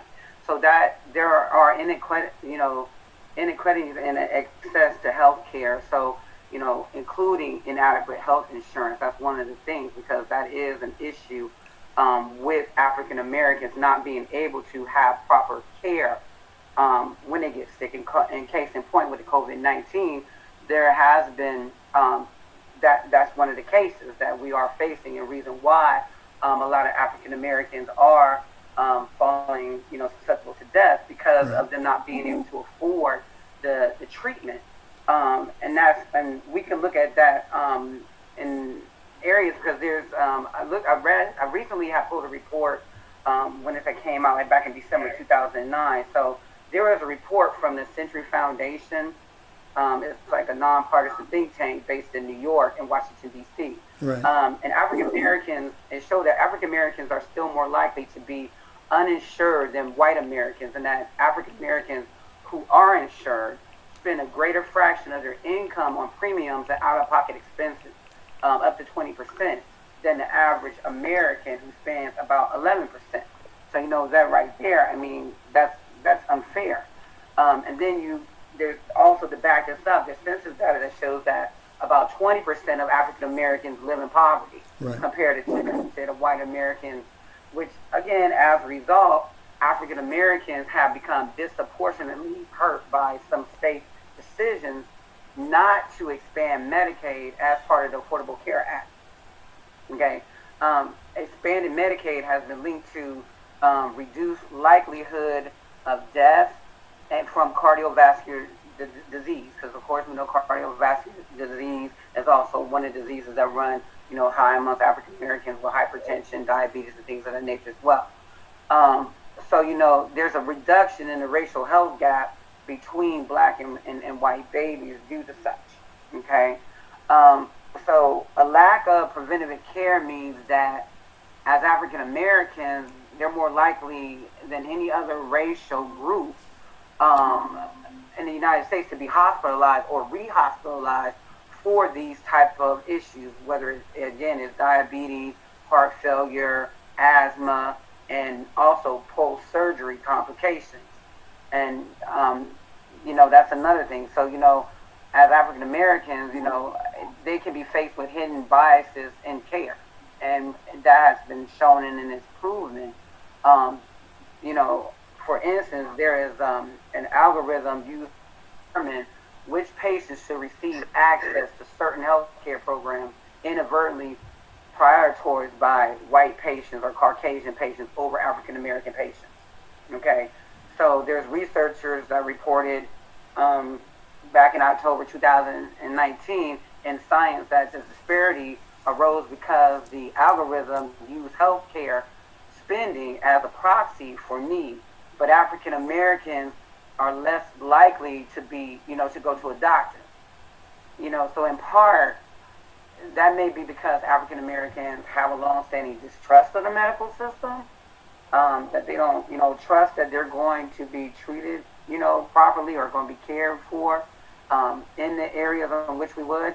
And it could be because, like the brother had brought up earlier in the conversation, like the experiments due to the Tuskegee experiment, which, hundreds of African American men with syphilis were denied treatment for decades.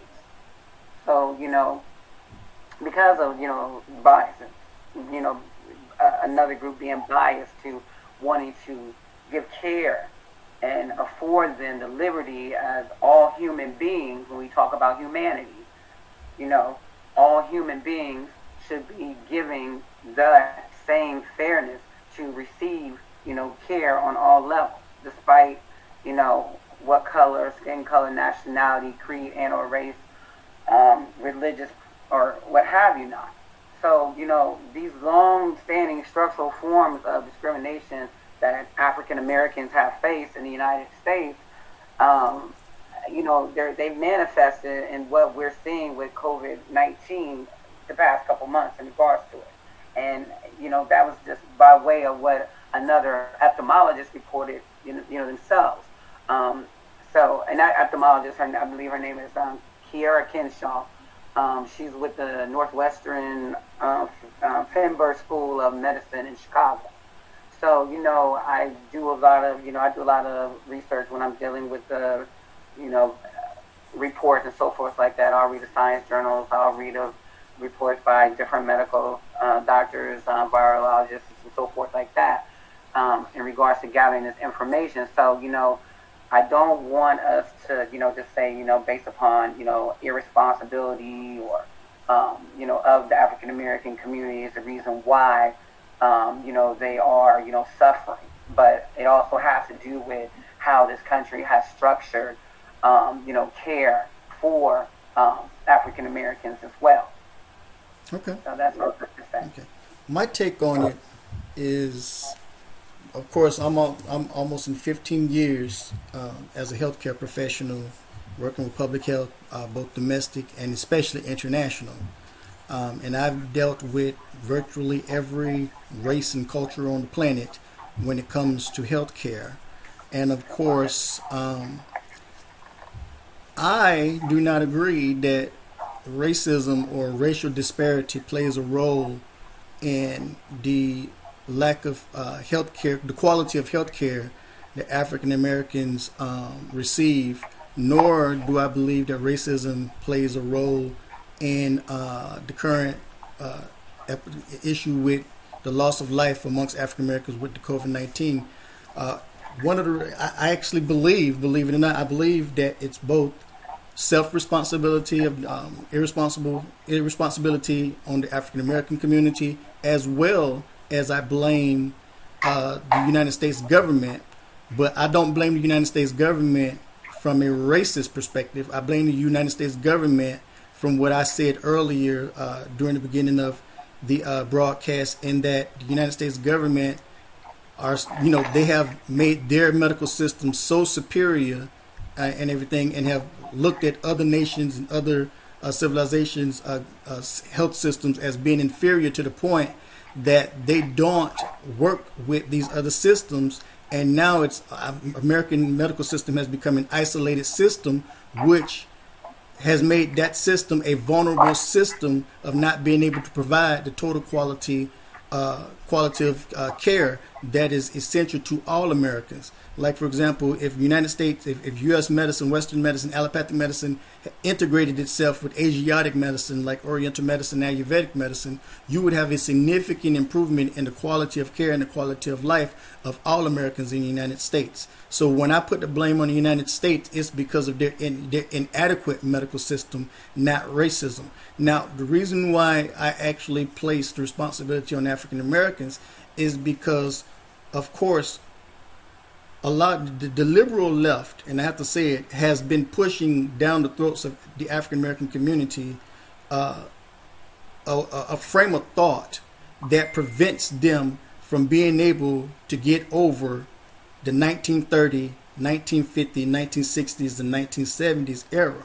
So the liberal left has been pushing a 1970s, 1960s victimhood mentality over the black community, where black people think of America today as if it was the America that was like 40, 50 years ago, when the truth is America today is nothing like America 40, 50 years ago.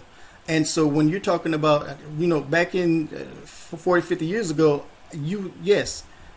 racial disparities in healthcare was obvious. Racial disparities in basically every essential aspect of life was obvious due to white supremacy and racism against the African American community and pretty much anybody who was a person of color. We didn't even have that many, this many mixture of races 50 years ago in the United States like we have now, with the Caribbeans coming in, people from Africa coming in, people from the Middle East. And when you look at the actual healthcare system in the United States, the predominant people who are actually running the healthcare system, the doctors, the nurses, the healthcare, the case managers and everything, they're people of African descent, people of Middle Eastern descent, people of Caribbean descent, as well as those who are of African American descent.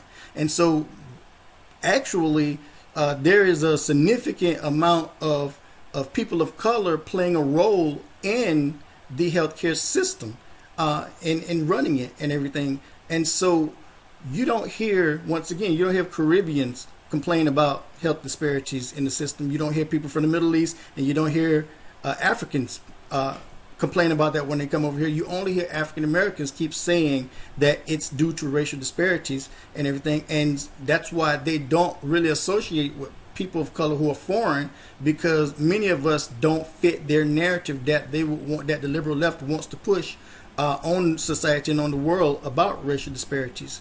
When I can tell you now, in my 15 years of practice, and this is my experience and everything, and I'll share some other things,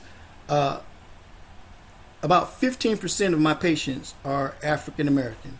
The other 85% are people of African descent, Caribbean, Middle Eastern, and European, and of course Asian. My success rating right now, and has been for the past 7 years, has never been able to go above 87%. And keep in mind, I've been featured around the world. I've been featured on Islamic TVs, African TV, Islamic magazines. I've had my face put on. I've spoken with at the United Nations. I've spoken at Global Peace Conference. I've been with the top and the best of the best when it comes to healthcare. And yet my success rating is only 87%. Now watch this. 87%. African Americans make up 15% of my haircut practice. Of all the people who I treat, the ones who never listen to me, and keep in mind, I practice holistic medicine even though I have an allopathic training background. Of all the people who listen to me and follow my instructions for degenerative disease and preventative disease, African Americans are the only ones who present themselves as uncorrectable, unteachable, they don't trust, they think they know better than the doctors, and they're not going to follow your instructions, and then when things don't work out, they blame you. I have had very little success rate. Like, for example, one of the things that made me popular as an integrative medicine doctor is the fact of me being able to treat cervical dysplasia, which is the precursor to cervical cancer, without having to use surgery. That's how I started out 15 years ago and everything. And so that's what I was known for. And so I had a lot of female patients and everything come through with that issue. And of course I also had male patients that come through with prostate cancer and everything, because the same virus that causes cervical dysplasia also causes prostate cancer in men and everything. Of all the people that I've dealt with, I have not one single case except for 2 that were that did not have success in treatment. All of the cases that was unsuccessful were African American. The Asians, Middle Eastern, people from Africa, Caribbean people of color, all of them, beautiful results, and it's documented because I do evidence-based and I document. We use labs, we use all the conventional methods and everything to document our success rates and everything. African Americans act toward holistic doctors the same way they act toward allopathic doctors. In 15 years ago, when I was first getting to practice, I went to a integrative medicine conference. And one of the things I had expressed was the fact that I wanted to find a way to provide effective naturopathic and oriental medicine primary care to African American communities. Doctors who've been in the practice 20, 30 years called me to the side and flat out said this, says, if you do that, you're not going to succeed. And of course my reaction was shocked. And I'm like, wait a minute, why would you say something like that? They said, because, and they're like, don't take this wrong, listen, hear us out. Naturopathic medicine and holistic medicine is not designed for African Americans. And it sounded like the most racist, inconsiderate, inhumane statement that anyone can say, except these were doctors of color. These were not white doctors. Even though there were white doctors there, they came and actually agreed. Then they broke down and they explained. And everything they said is exactly what I've experienced in my entire practice and everything. They made it plain and clear that you're not going to be successful in holistic medicine because, number one, most African Americans are not going to invest into their health. Number two, they're not going to listen to you. Number three, they're always going to think that they know more than you. And when they don't like something you say, they're going to attack your credentials and tell you what they saw on the internet to tell you you're wrong and the internet is right. That has been, and my wife could tell you, in every forum, I didn't been in forums, like I said, 50,000, 40,000, 10,000 people, and especially the predominant ones, they always shut anything I say about healthcare down automatically. And if you mention anything about marijuana use, you can forget it. The conversation is over. They don't want to hear a damn thing you have to say. When Minister Farrakhan came out and had his minister teach on the detrimental effects of marijuana on the African American community life, you should have seen what was being posted in the live feeds and everything. They didn't want to hear nothing Farrakhan. We was down with Farrakhan until he said something about marijuana. They completely shut down and everything. So the same attitude, this so-called mistrust, it's not mistrust. It's based off of the fact that they're listening to conspiracy theories, number one. And the same attitude that the rest of America have, they don't want to be told what to do. They also have this attitude, they don't want to be told what to do. When you start telling African Americans they have to change, you can forget about it. Most of them they're going to shut down or they're going to fight back and everything. And then they have the attitude where they want to come in and tell you how you should treat them. They want to dictate and have control of the situation and everything. And then when they don't have control, it becomes combative and everything. And of course, not following the instructions. Every MD that I know of, as well as holistic doctor, all have the same experience. That if it's anything about the experience from African Americans compared to other races, MDs, allopathic doctors, and natural medicine doctors, evidence-based natural medicine doctors, not the snake oil ones, all agree on this same thing, that it is very difficult to provide real effective care to the African American community because of the brainwashing, the conspiracy theories, and the mentality that has proliferated within the African American community. It's a known fact that the African American community receives way more funding in regards to health care than other ethnic groups in the United States, including Europeans, white people, and everything. And yet, despite the fact that they receive these extra fundings, it has had zero impact on degenerative disease. And keep in mind, we have naturopathic medicine, Ayurvedic Oriental medicine, and everything are licensed healthcare professions in the United States. And in certain states like Florida, you could be if you have a background in acupuncture oriented medicine, you are considered a physician and you can provide primary care. These things are available in virtually every state, and yet it has had no impact on the quality of life and the quality of care of African American communities. The degenerative disease has continued to skyrocket. STDs have continued to skyrocket. And of course, what I consider as being the most inadequate mental health therapy and treatment availability and everything, that is miserably failed the African American community.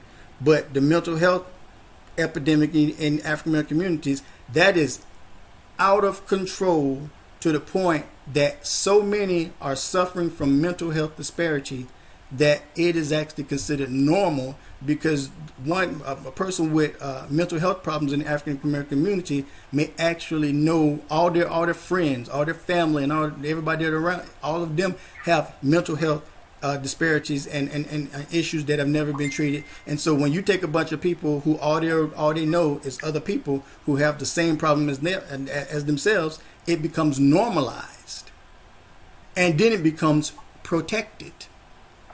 And so when someone comes and tries to point out that there's a problem, the first thing they're going to holler is, "Do not judge me," or racism and everything. They think that when people point out certain issues that is negatively and destructively affecting the African American community, they take that as rejection. They take it as a form of hate speech, or they take it as a form of racism. So they shut down the conversation under these notions, and so therefore it's almost impossible to be able to disseminate truth and knowledge to them. Whereas people who are peddling conspiracy theories and all of the wrong information, they take the bait and they run with it and everything. Just like you had this garbage about 5G, for example, playing a role in the coronavirus, and then some people putting out that the coronavirus was actually a bacteria and everything. Black people in the African American community ran with it. And the thing about it is, most conspiracy theories, people keep forgetting, it actually comes from rogue white people who are actually doing these things, like David Icke. David Icke is the one who's responsible for this garbage 5G and everything. Just like he's responsible for, this is the same man who actually told everybody that all of the public health officials, including Condoleezza Rice, were shapeshifters. And we're going to take information from this clown here. Come on now. And yet, every time he puts out a conspiracy theory, it goes around the internet, and African Americans take the bait to their own detriment. Every conspiracy theory, everything about mass hysteria, this whole thing about being exterminated, and all of these things here, it's a lot of unrealistic ideologies and knowledge that has been filtered into the black community, the inner city, and everything that they're taking, that's preventing them from not only receiving proper health care, but as well as receiving proper education, because there's no educational disparities in the United States. That's a lie. African Americans have the same access to the same education that white people have and everything. But when you go into an African American school, predominantly come to Atlanta and go over to Lithonia. Lithonia has a history of having the worst students in America. And Lithonia is 99.99% African American, and they even have it when we were buying houses. When we're buying a house, looking for a house in Atlanta Metro and everything, we checked Lithonia. We checked basic information on the background, and what was flagged on it was the education of the students are a huge problem in almost virtually every school in Lithonia. And that's, of course, African Americans and everything. And, of course, like, for example, you have the issue with the scandals and everything. So many African American children are failing school that they can't even, that they actually had to have a scandal where they had to forge their grades. At one year, the entire state of New York had, I believe it was 5th graders or 6th graders, every African American failed. The entire state. That's a fact. And so, when you look at why all these things are happening, why African Americans are having a hard time healthcare wise, why they're having a hard time academic wise, why they lead, keep in mind, the highest rates of degenerative disease, diabetes, African Americans, high blood pressure, African Americans, cardiovascular disease, African American, children born out of wedlock, African Americans, people who are getting murdered in mass, African American. Why? And this is going into the next question and everything. Why are African Americans the face of everything that is destructive and detrimental to themselves and to the rest of humanity? Why do they lead? And my answer and my belief and perspective is, it has nothing to do with racism whatsoever. When you really start getting down and you can really have a conversation without, we've seen videos plenty of times. You say something and a black person don't like, and the conversation explodes and goes into overgear, and emotions and opinions and anger and hate comes out more than fact and everything, and they try to shut down anything that's remotely rooted in fact and knowledge that could actually help them and everything. I do not believe that race is playing a role in the COVID-19.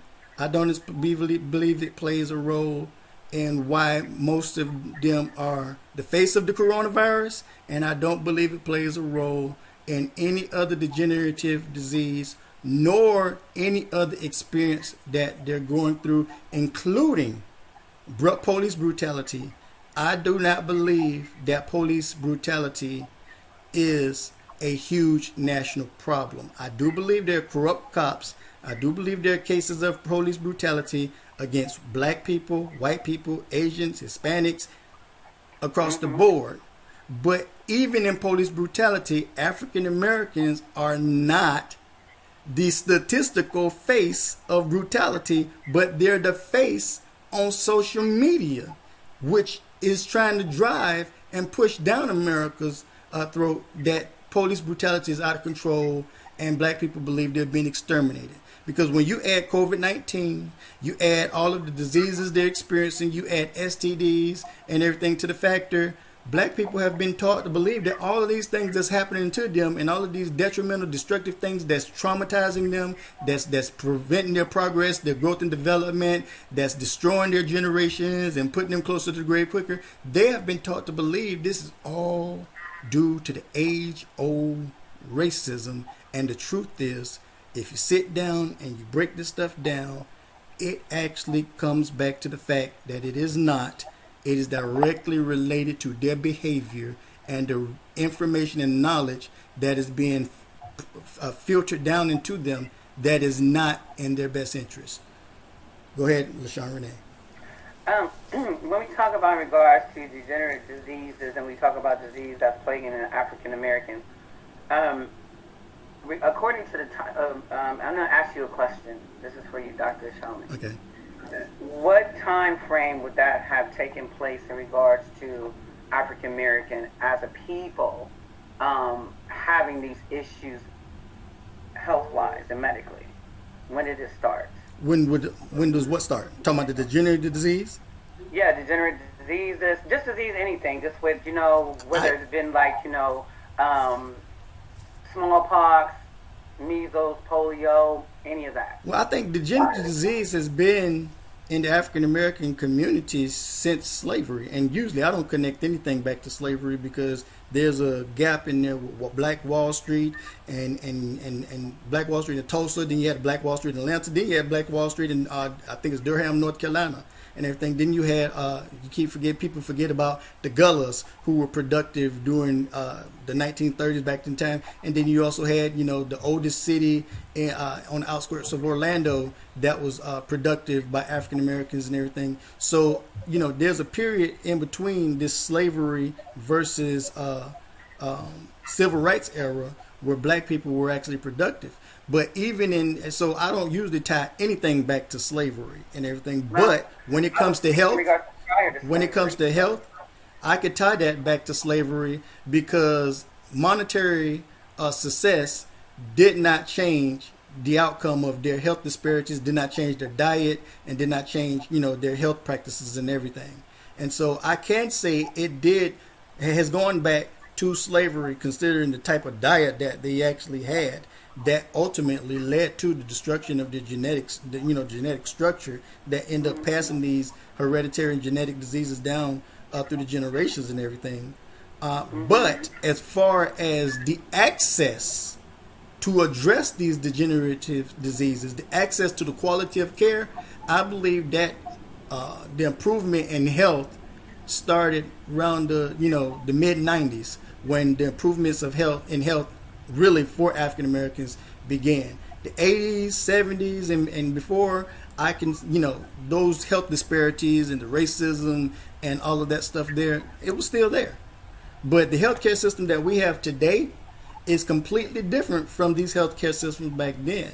So you have to look at how things have changed versus those who have not changed. Go ahead. Well, I ask that because my point is that you know, African Americans here in this country were not experiencing diseases and things of that nature until, I mean, after colonization. If we look in Africa, I mean, I don't recall any time that our people in Africa, you know, suffer from many STDs in regards to chlamydia, you know, syphilis, gonorrhea, until colonization. Well, I have to say that is incorrect because Egypt was known for herpes. In fact, Egypt was known for herpes more than any other nation. Egypt was known for crabs and lice. Even the biblical record, it talks about certain nations around us, and it talks about plagues and stuff like that and everything. And keep in mind, when we talk about biblical plagues, that's just the term that they're using for scientific pandemics and outbreaks and everything. Disease has always been a part of every aspect of the world. Africa has never been a continent that's been without disease and STDs. It just never was at this level as it is today. But colonization brought a lot of disease. It brought a lot of health disparities and everything. But to say that colonization started it in Africa, if anything, they started certain diseases over here amongst Native Americans. But even before then, there were still other diseases that Native Americans experienced and everything. I've studied, the history of health around the world, and I look at the old documents that, like African shamans or the Egyptian doctors and physicians and everything, the diseases they used to treat, and they list some of the diseases that we see happening today and everything. And this is long before the colonization of Africa or the Middle East. So, yes, the colonizers, white people played a major role in the spread of a lot of things. In fact, white people are responsible for the first coronavirus outbreak because it was called the common cold, and it wiped out almost all the Native Americans and everything. So they are responsible, for a lot of different diseases, and they are used to coexisting with these diseases as if it's nothing. That's why in a white established society, we see people coexisting with HIV and all of these other contagious diseases, putting other people at risk, because this is the legacy and the behavior and documented behavior of white people since the beginning of time and everything. But STDs and other degenerative diseases, they may have not have been widespread like we see now in modern times, but they did exist. Okay, so when you look at, we were talking, and this ties into health and everything, saying that, healthcare is unaffordable. And healthcare being unaffordable, once again, not a race thing, because there are white people who can't afford health. And when you think, I want y'all to forget, Mississippi white people are as poor as black people in Chicago. In fact, black people in Chicago probably got it better than the whole state of Mississippi's white people. Mississippi white people are the poor and everything. So they don't have unfortunately they don't have that white privilege like most people want to transfer on the rest of white society and everything. When the truth is, the ultimate privilege in the United States is Asian privilege, not white privilege, because Asian people are the ones who are actually running this country, not white people and everything. But of course, white people are a convenient tragedy, they're a convenient target because of their history with African Americans and everything. But that benefits Asian people because, hey, you're not talking about me, you're talking about them. Let them suffer. Hey, we're going about our business while we're still making our money off of you and everybody else and everything. But when you're talking about not being able to afford health care, most people can't afford health care in the United States. If you're making $50,000 a year, you can't afford health care. I want you to think about somebody like me. I am, I'm good. We're doing good. And then, we work together. We're a team. We're a patriarchal family, number one. That's why we're doing good. We don't follow the liberal ideology of marriages and all of this stuff here. We follow patriarchal and conservative familyhood. So we're well off, like most conservatives are, and everything, because we're financially responsible. We prioritize what's important to us, which is family, over material things and all of these things here. And, and I'm headed toward, and it's no secret, everybody knows I'm headed toward being a millionaire within the next couple of years. That's 100% guaranteed and everything. So, but at this moment, even at the success that I have sickle thalassemia disease, beta thalassemia, which is one of the brands of thalassemia that comes from the Middle East and those who are in Southeast Asia and everything. I have the strand specifically that comes from the exact area my family come from, was Mount Carmel, Israel, where a lot of Palestinian Jews who have the same strand of the thalassemia I have. Okay, now, there used to be a time where I used to go into the hospital 8 to 10 times a year. One time before, especially after I fractured my spine and everything and broke my hip trying to chase down some criminals. One time, some years ago, I was in the hospital. I spent almost 6 months out of the entire year in the hospital. My bill comes out every time I visit the hospital, $100,000. The least I've ever seen was $76,000 for a hospital stay. Now, if I did not have insurance, me and my family would be homeless, because my middle class status will have no existence or no meaning with just a $100,000 bill alone, let alone if you're doing this 8-9 times out of the year and it goes a span of years. And for some sickle cell patients, it goes for the rest of their life and everything. We wouldn't be able to afford it. So you have people who are middle class that cannot afford health care insurance, especially if they have some type of degenerative disease.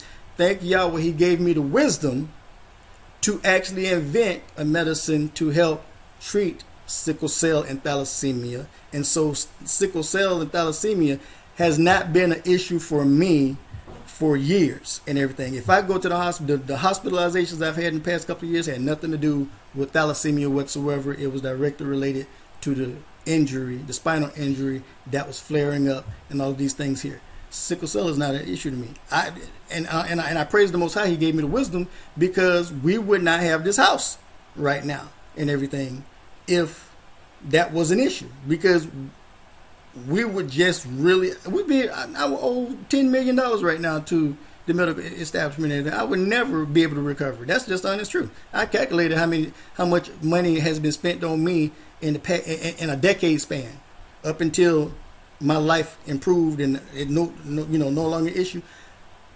$20 million from the age of 20 years old to the age of 39. $20 million. That's ridiculous. That's highway robbery. Number one, healthcare shouldn't even cost that much for anybody. But we live in a capitalistic society that doesn't follow the Torah. Keep in mind, the Torah supports capitalism, but it supports the nation putting capitalism on foreigners when they transact with them, not capitalism on its domestic citizens and everything. So we are dealing with a capitalist society where healthcare is for profit, and it's affecting everybody, not just African Americans. It's affecting everybody, And so even with when Obama came along, he created a disaster. He created a disaster because then he put in a law where he's going to force you to get health care, penalize you under the IRS with penalties, which if those penalties rack up, then they can actually come for you for tax evasion. That's why Dr. Ben Carson equated it to slavery, and everybody's like, this man is out of his goddamn mind. Did he just compare this to slavery? They didn't understand the long-term effects and everything. He understood because he's a doctor and everything. What the long-term consequences of having of poor people of color, white people, no matter what their political affiliation, if they were not able to afford Obamacare, they were going to get hit and penalized with IRS fees that once they racked up, the IRS is coming for you tax evasion, you get an conviction, where you going? To jail. Debtor's court. That is a form of slavery. And that affected everybody and everything. Nobody would have said, hey, Obama's care is racist toward black people. No, Obamacare was just horrible toward everybody and everything, you know. And when you look at how much, I went to the marketplace and I was just putting in figures. I put in a poor man's salary. And when I saw how much it costed for somebody, say, made $8 an hour and worked 30 hours a week, $250 a month on Obamacare, with a $5,000, $6,000 deductible before it even kicks in and pays your portion. Don't forget about the copay. Right, and then you got a copay on top of that, which could be anywhere between 20% to 40%. This was under Obamacare, and even and the one that, you know, Trump gutted Obamacare and everything, even the one that's available now, it's better than Obamacare, but it's still unaffordable for most people. It's still absolutely ridiculous. But the only difference is you're not having to worry about getting no fees and going to jail and being enslaved in debtor's court under the current administration's healthcare system. So that technically makes it better and everything. And not only that, that actually is a good thing for people of color, because they're not going to be filling up the prison systems for tax evasion. You know, so when you look at, you know, the healthcare system of America being for profit, healthcare should not be for profit. That's just my honest opinion and everything. I believe firmly in the Torah. I believe doctors should be paid their worth, but at the same time, I do not believe these hospitals should be doing for profit, where they get to determine who gets a heart transplant because they can afford it versus who's just going to have to die because they can't pay the fee. That's the most anti-humanity, human rights violations ever on the earth when it comes to value of human life. For-profit hospitals do not value human life. If you ever seen the TV show, and we watch it faithfully because, number one, it's called Residence on Fox. The reason why we like it so much is because the hospital that it's depicting is a real hospital that exists in Atlanta, who I had run-ins with and who operate exactly what's being depicted on that show and everything. And so, I've seen, you know, primary care in the United States is very poor. The quality and the education of primary care doctors is very poor. When you go right now, the best quality care hospital you could get in the whole entire Western Hemisphere is in Cuba. That's just the honest truth. Cuba. And even in Mexico, they have good health care and everything. You could get insurance in Mexico, because I used to live in Mexico.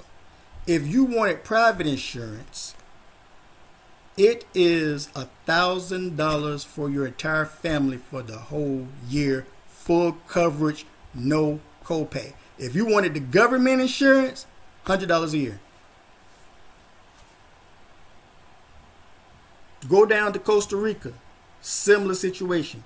Healthcare outside the United States, very affordable. Very affordable. It's United States and Europe. Well, not all of Europe, but most of Europe. Not affordable. And so the people over in Europe, white people in Europe, they're suffering at these disparities just like African Americans, just like white people in Mississippi and other poor white people who live in trailer parks and all of these things. Here, people forget about them. They're always the ones left out and being caught up in the white privilege accusations. They're all being affected, you know. So this is the thing, and we're gonna wrap up because we're gonna have to do a part 2 on this, because this is gonna get good, because each thing we talk about builds on something else, and it's going exactly like I planned and everything.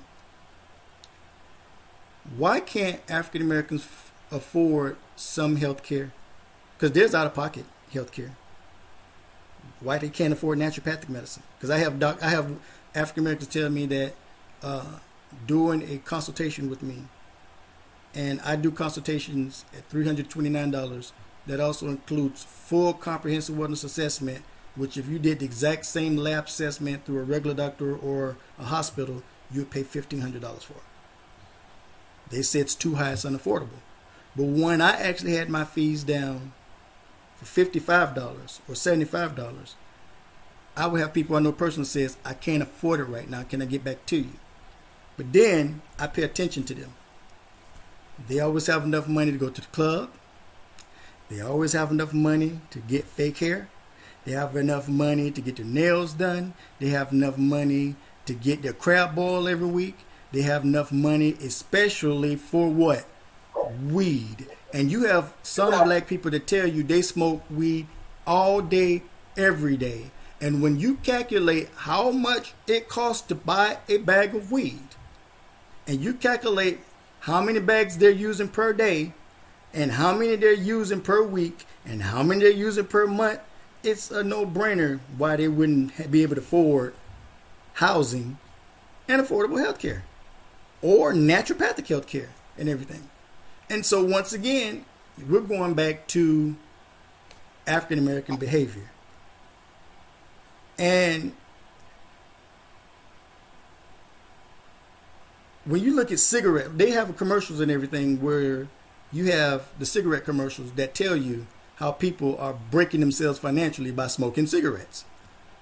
You have some who smoke cigarettes, smoke weed, and then pop pills, and then drink alcohol. Look at this massive bill that somehow they're able to pay every month, but they can't pay their rent. They can't pay their light bill. They can't provide quality food for themselves or their children. And they're upset when the government don't approve them for AFDC and EBT and call it racism and everything. Racism is a scapegoat. And see, I'm an enemy to the narrative, so I'm not a very popular person amongst the African American community because I have too much information and too much detail that doesn't fit their narrative. And anybody who ain't fitting their narrative, they're going to shut down and everything. And you know as well as I know, like I said before, the minute you mention anything about marijuana, no matter what it's health, no matter whether it's mental health, anything, they're not going to listen to you. They're not going to shut down. You still there, Lashawn Ranay? Is she still there? Can you hear me? Because I think Joel Lucas had some technical problems. No, I'm still here. Okay. So what do you say, I'm going to start with you, what do you say about the fact that marijuana, and this is my statement, that marijuana actually is the number one reason why African Americans are dying from COVID-19. Marijuana is the number one reason for the academic, the lack of progress in academics, and marijuana plays a major role in poverty within the African American community. What do you say to that?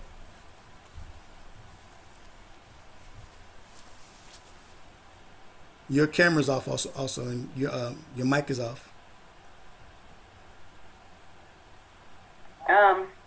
Is that question for me? Your mic is, your camera's off. Oh, I'm sorry. I was giving me some water. Okay. There's really not much I can say that because I don't really know a lot about marijuana within itself. So and I don't know too many people that that smoke it, so to say, or indulge in it.